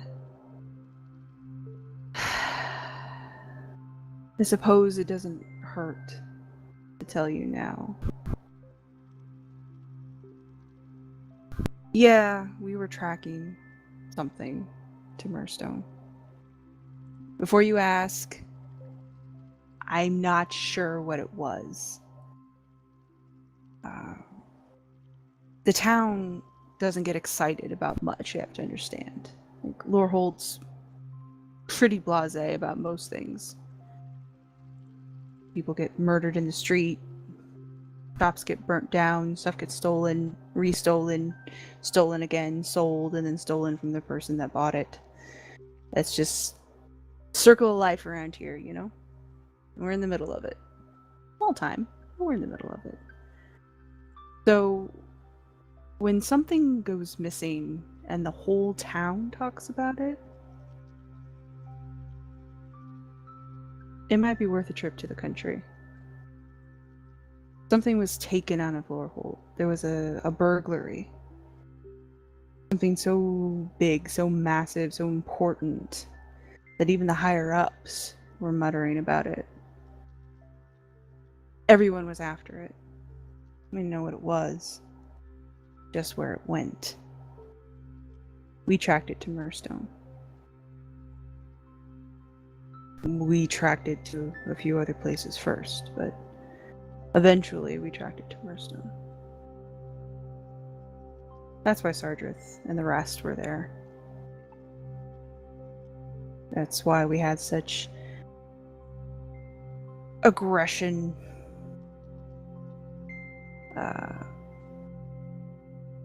We thought it was the score of a lifetime, but we never did find anything. You don't know who stole it then? You don't know who you were tracking? Not who, just what? This is insane, but the rumor was that the burglary was actually done by kobolds of all people, which is clearly insane, because kobolds don't plan anything. They're not sophisticated enough, and I don't even think there's a camp anywhere close to this place. Plus, the gnolls would eradicate them immediately. But we followed that lead. As well as some others. Ended up in a bunch of podunk towns. Never really did find anything. Who was it burgled from? Some posh house. Could you point it out to me? Your cell could probably take you there. Show it to you at least. I don't think you'll be able to get in. It's pretty heavily guarded these days. Who lives there? I don't know. Like I said, it's some posh estate in Noble Garden. It's one of the old places. How old? Super old. So Some of the buildings are massive. Date back from the founding. who all knew about this object then? You say the whole town was... Everyone. Everyone was talking about it. But no one knew what it exactly was? Not precisely, no. No. How'd the news get out that it was stolen then? Well, burglary that big. Apparently whoever did it wasn't very clever. Seemed like it was sort of a smash and grab kind of thing. Which would have been a trick if it was one of the posh places. They usually have, guards and, those folks got the money. They can afford the muscle. But yeah, it was a big deal. It was a very big deal. Everyone was after whatever the hell it was. Don't know what it was worth, but it had to be big money. It had to be. I mean, if you've got Marston, hell, even the Falaroon were looking for it. They don't give two shits about money. But if Marston starts sticking his neck out for something, it's got to be worth some coin. Well, shit. That lends a whole new complexion to stuff. Does it? And we never found anything. We never found any information. We never... Oh, we've got someone working for Shark Marston traveling with us. I think works for Shark Marston. I wouldn't worry about that. Everyone works for Shark Marston at one point or another. It's like a rite of passage around here. Why are you called the Marked? Why are we called the Marked? Yeah. He kind of pulls back his collar a little bit, and right underneath his collarbone, he's got it looks similar to a slave's brand, but it's not a symbol that you recognize immediately. It doesn't look like any of the gangs from Loreholt. Like they catch a Xylund, they brand you. It's something the dwarves, I guess, do back in the old homelands. They mark your hands, so everyone knows you're a thief. Some of the holdovers still keep to that tradition.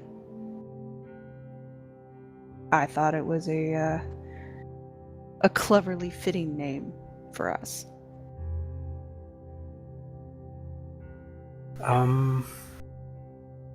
So who would know what was stolen? People who owned it?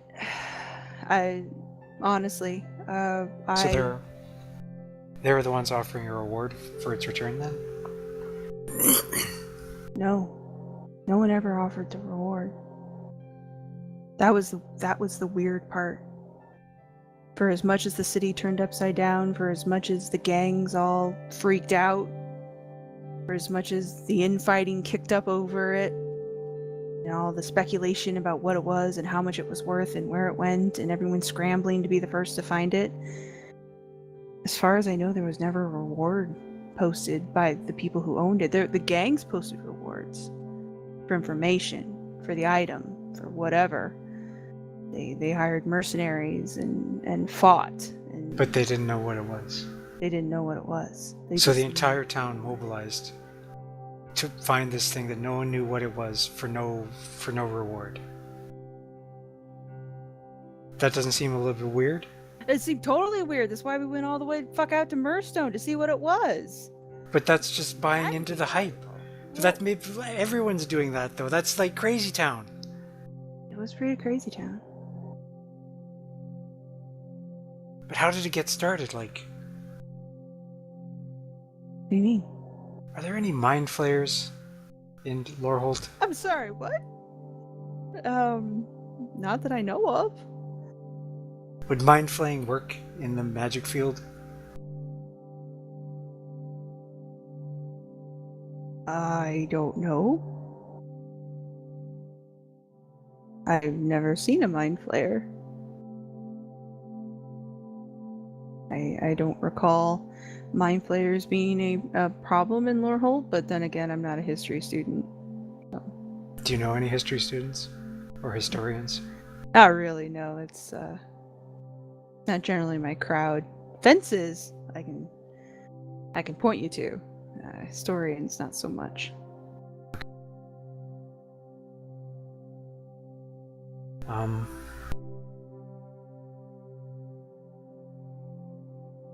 Well, thanks for your time. Sure. So why did you tell her not to kill me? Well, you seem like such a nice guy. No, but really.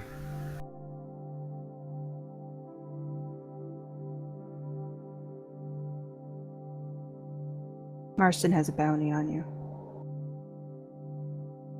So did you lure me down here to collect the bounty?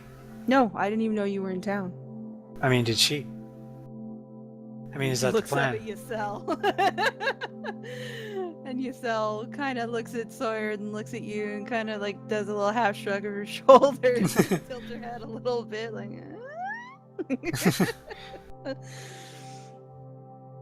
So are we gonna have a problem here, or? Well, he wants you alive. If that makes you feel better. No, I mean, as far as me leaving now goes, is that gonna be? Are we gonna? Is there gonna be another hanging? Is what I'm asking, I guess. Wow. Let's do some charisma on that. I give a friendly wink to Uther as I say it. Better be friendly. Let's go. Oh, that's pretty friendly. Okay. Sawyer kind of laughs a little bit. Ysel's not amused. Well, this guy Uther, he seems remarkably cool with us having hanged him. Yeah, he's never done anything aggressive to you guys. Anytime you've ever seen him, he's never said anything. But why did we hang him then? You were trying to lure the rest of the party out. Like you were trying to sort of even the score a little bit. You guys were a little murder hobo-y. I'm just gonna say you guys were a little murder hobo-y. That was the first session, though. It was. Everyone was sort of, I think, feeling out their characters. There was passions ran high. Mistakes were made. You were attacked first. Yeah, that's the thing. They ambushed us. In all fairness, yes, you were ambushed. You were attacked first. So it wasn't unprovoked. It was a little extreme, but it wasn't unprovoked. Okay. But so far, the Marked haven't done anything against you. Have only helped you, other than that one time that they jumped you. But to be fair, they jumped everybody. Right. Like they killed not all the other participants were the Marked, so they killed everyone else too. It wasn't just you. So don't take it personally, is what you're saying. Mm-mm. We didn't know any of that though at the time. No, at the time you didn't have any idea. So yeah, that's probably why Uther doesn't. He probably just considers it all in the course of business, and whatever. Live and let live. Is what it is. He doesn't seem to be too ruffled about much of anything. His sister seems to take it pretty seriously, but he doesn't seem to be too ruffled about anything. So yeah, no, Sawyer says, well, I mean, he does want all of you. He'll take one of you, but he'd prefer all of you. Why? I don't know.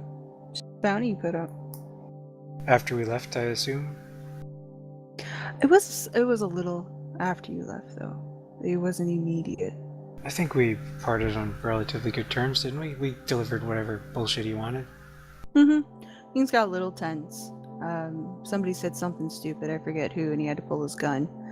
But yeah, all in all, he didn't seem to be unhappy with you guys. Maybe it's something Elric said to him. I'm sorry to shrug. He goes, it was probably a few weeks after y'all left. I mean, it wasn't It was some time.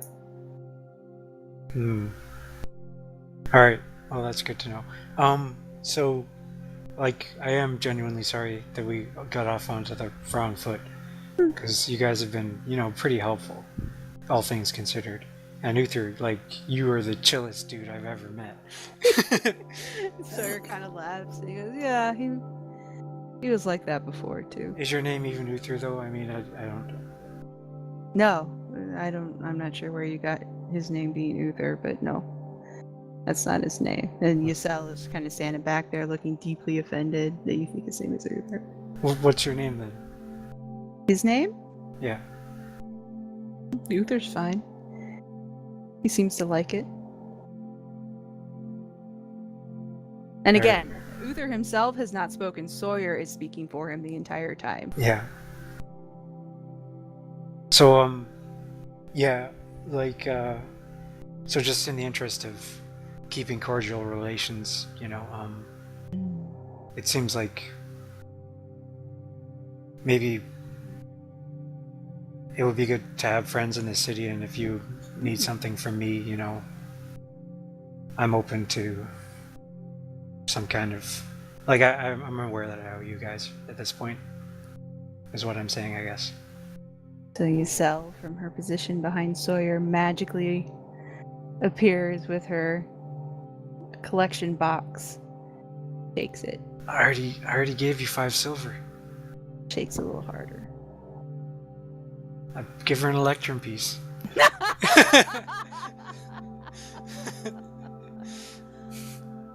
Alright, she'll take the electrum piece. This is trash, I'm gonna find a money changer, and I'm gonna turn it to gold. Well, until it's gold, it's trash. Where'd you find this, anyway? The Treaty Woods. Ah, well, makes sense. A lot of old, dirty, useless things in the woods. Well, it's pretty trippy, though. Never been, couldn't say. Dangerous place, the woods. Yep. Do you want me to lead you back out? Yes. Please, thank you. Cost you another one. Will it? Yes. I look at Sawyer, like, come on, man. Sawyer's just sitting back, he's got his feet up on the table now. I give her another electrum piece. And she tucks her little collection box away. Suppose that will do for now. Still owe us, though. Less, though. Much less. A little less. We saved your dragon lady. We're not turning you in. That was a lot. Come on, put your goggles on. She casts light on her finger again. I put on my goggles. Alright, so she leads you back out basically the way that you came. You come up in a slightly different section of the Iron Market, but not far from where you were before. And she cancels her light. And by now the sun has gone down. So she looks under all the street lights and everything. Can you find your way from here? I Yes. know the city is big and scary. I grew up in Greylock. I know cities. Oh. One of those, I see. Well, be careful. This isn't Greylock. The priest won't save you here. I should know. And just kind of pat you on the shoulder. Remember, price on your head. Act accordingly. And she sort of fades her way into the shadows, leaving you in this dirty little alley just outside Iron Market. If there's a price on my head, maybe I should embrace this mule disguise again. Oh god. You're out of ashes, I don't know what you're gonna do. Well, there's got to be a fire in town somewhere. You're gonna stick your face in a fire again. Well, I'll start by going inconspicuously back to the inn where Gayle is. Okay. Do you remember where it is? Yes. Do you, though? Yep. You want to roll intelligence? No. You gonna do it anyway? Now I'm just gonna remember. See how long it takes you to get back there. Not terrible. Not terrible. So you make your way back eventually to the Dragon's Damsel, which is even brighter and livelier than when you left it. You know, the inside is all lit up on both floors. Looks like there might be a third floor with some lights on in the windows, but those windows appear to be smaller. They're probably guest rooms as opposed to, you know, like the big open dining room on the main floor. And you can hear live music coming from inside, and yeah, the place is definitely jumping. Is Gayle in there? It takes you a minute or two to spot him once you get inside, but he does appear to have wrangled a table in the corner.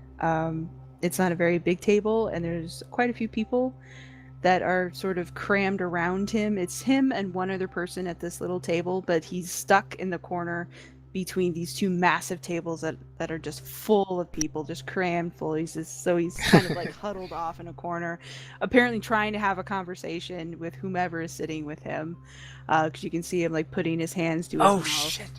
I meant to get Isel to show me the fucking manor.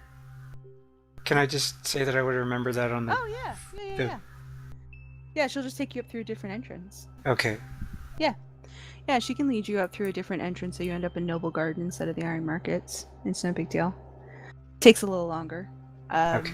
But yeah, she can absolutely show you the posh mansion. And she does. What's it look like? It's fairly old. It looks like it might be original to the city.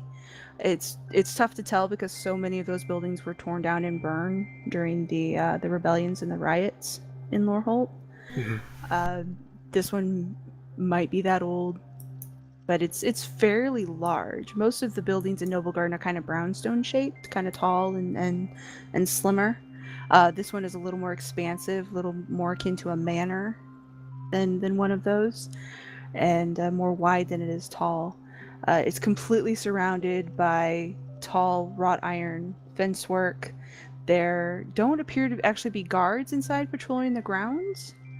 And the grounds don't look particularly well kept at this point. They might have been, but now you've got little bits of weed that are sprouting up through the cobblestones that outline the lawn and lead up to the house. Bushes that might have been shaped at one point have begun to get a little overgrown. They've just got like little offshoots that are starting to stick out. It's not dilapidated, but it apparently is starting to get to the point where its lack of maintenance is beginning to show. There are no lights on, even though it is after dark. When you come up from the sewer, there are no lights on in the house. Are there any like identifying marks, like a sign saying something manor or anything like that? There's no plaque or anything on the fence. The fence work itself is fairly distinctive. It's got a leaf pattern that sort of goes up at like a trellis almost, ending at points at the top, making a little a deterrent up there. And there is a sigil. It's kind of lost in sort of the iron fence work itself, but right above the entrance where the gate would split, there's a small circle with a symbol in the center of it. The whole thing is about the size of a sundial. Excuse me. Okay. So back to the present, I guess, back to Gayle and his conversation. The symbol? Pardon? The symbol, if you care to investigate.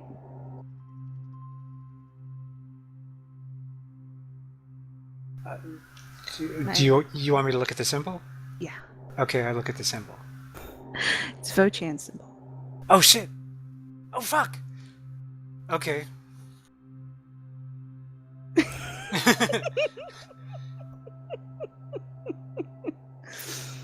I discovered something.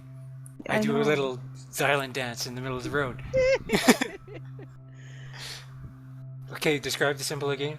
It's Vochan symbol. It's that stylized, It's the stylized V. dragon face. Yeah, the one that Devin has on his shield, and the one that the artist Vochan signed all his work with. It's kind of faded. The ironwork is really old, but if you again know what you're looking for, it's fairly easy to see. And Vochan was the grandfather, presumably, of Davin. Yeah, that was the family name. Vochan was his last name, and that's the name that he went under as an artist. Right, gotcha. Yeah. Okay, so I forgot to ask about the goddamn bard when I was down there. Fuck, too much shit. Do you want to ask about the bar down there? Or do you want to? I mean, Ysel is the one who brought you up here. You could ask Ysel. Okay, Ysel, this bard Orin. Uh-huh. What's his deal? He's pretty popular. He's local. Like he has a house in town, as far as I know. But he travels pretty extensively. He plays a lot at Dragon's Damsel, a couple of other pubs in the area. I know he's played in Greylock. Ding and Such a couple times here and there. He's also been off continent. He's super popular. His voice is amazing. His stories are the best. He's really in demand. Not bad looking either. And he's just a really good-looking elf dude. Yeah. Could you show me where he lives? Oh, I don't know where he lives. I thought you said he has a house in town. I think he does, yeah. I mean, I've heard that he lives in Lorehold. I'm not sure where he lives. Does he have a last name? I've never heard it. He's just always called Orin. Or, Orin the Bard. Could you, Sardarth has a bit of a thing for him, correct? She kind of snorts. Yeah, it's pretty embarrassing, actually. When you see her next, would you maybe tell her I'd like to talk to her? How's she gonna get a hold of you? Well, I'll be that place where Gayle is staying. That's an inn, correct? Or Yeah. He called it an inn. He called it the pub, and he called it an inn. He said he stayed there when he was doing his research. I'll be staying there. What was it called again? Dragon's Damsel. Oh, so that's convenient. That's the place where we're staying, is the Dragon's Damsel, and that's the place where the bard plays? Mm-hmm. That's one of the places the bard plays, yeah. Okay. I'll be staying at the Dragon's Damsel for probably at least a couple days. Oh my. I see. Okay. Yeah, and tell her there is a shiny electrum piece just for her. I will tell her there is a shiny gold piece in it just for her. She won't show up for Electrum. Alright, fine. Well, I got you. Money changers. Who will change electrum? Do you know any? Again, Iron Market. I would look for somebody that isn't controlled by the tide. The freelancers aren't going to gouge you as much, but they won't be in the stalls. They'll actually be in the brownstone strips. So just look for the scale symbol and make sure there's no shrine to Tenem in there. Gotcha. Good advice. Mules. I need to learn about my people. I can't help you there. Okay. Alright. So, before we go back forward in time, we've gone back in time twice. Is there anything else? I blame the brocane. I think it's a combination of the brocane and the fact that it's 1:30 in the morning. Yeah. We should probably. Do you want to just wrap this up? Because I want to. Yeah. There's a bunch of stuff I want to do still, before presumably the others will catch up with us. Because I still got a bit of a brocane high going, don't I? Yeah, you're okay for a couple more hours. Yeah, Alexander. It is dark, but it's not midnight or anything yet. So yeah, I figured we would just wrap up at the Dragon's Damsel. We can pick up there next time. Because I want to try to Batman my way into Vochan's place under cover of night. I got the goggles. I got the grappling gun. Oh, do you want to stop there then, or do you want to go back? No, I want to talk to Gayle first. I want Okay. to see what he's found. Okay, let's do that. We'll go ahead and we will stop at the Dragon's Dam, so we'll pick up there next time.